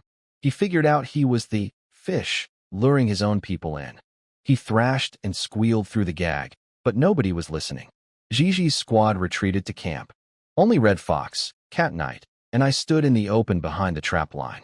Red Fox urged me to hide, but I told her I needed to stay visible. She offered to shield me if the pig folk threw weapons. That reminded me, I'd never actually asked what magic she could use. She listed 5 types: fire, stone hardening, healing, gale wind, and rain barrier. 5 different elements from one shaman. I was stunned. She'd lost the spell cards for wind and rain though, so she could only cast 3 right now. I promised to get her a proper magic staff later. The ground shook as the pig folk charged out of the snowstorm. Seeing Tusk up close was terrifying. Massive, with tusks reaching almost to his forehead. His eyes were still burning red from the pepper gas. He spotted White Fang on the post and roared. White Fang tried desperately to warn his father about the traps, but only muffled grunts came through the gag. I ignored Tusk and spoke directly to the bone shaman sitting on the dark boar. It counted the 3 of us. Then its boar snorted something to it. The shaman laughed. The boar had smelled our people hiding in the snow. My ambush was blown. I called everyone back immediately. Shurshu's fighters, Foxy's archers, the wolves, the bear, all of them dropped their camouflage and gathered behind me. The wolves cowered at the sight of the pig folk until I slapped one on the head and threatened to skip their dinner. They straightened up instantly. The bone shaman tried to negotiate. It said we were both refugees in the frozen wastelands, suggested sharing the cave, talked about how hard survival was out here. Its raspy voice actually sounded sincere. But something about that bone mask bothered me. I kept asking it to take the mask off so we could talk properly. It claimed the mask had ugly scars. I asked again. It tried changing the subject to sharing resources.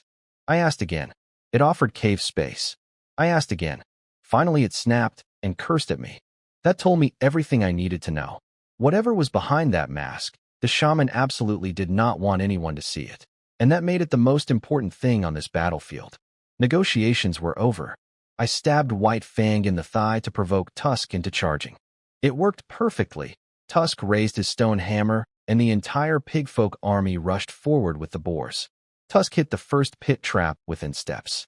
His nearly 3-meter frame meant the hole only swallowed his lower half. His chest and head stuck out. The boars behind him trampled right over his head, trying to keep charging. One after another, pigfolk and boars crashed into the hidden pits. Some boars plunged face first onto bone spikes that pierced straight through their skulls. Others got stuck at the edges, unable to pull free. Foxy's archers rose from the trench, hands shaking but bowstrings fully drawn. Shur fired her ironwood bow.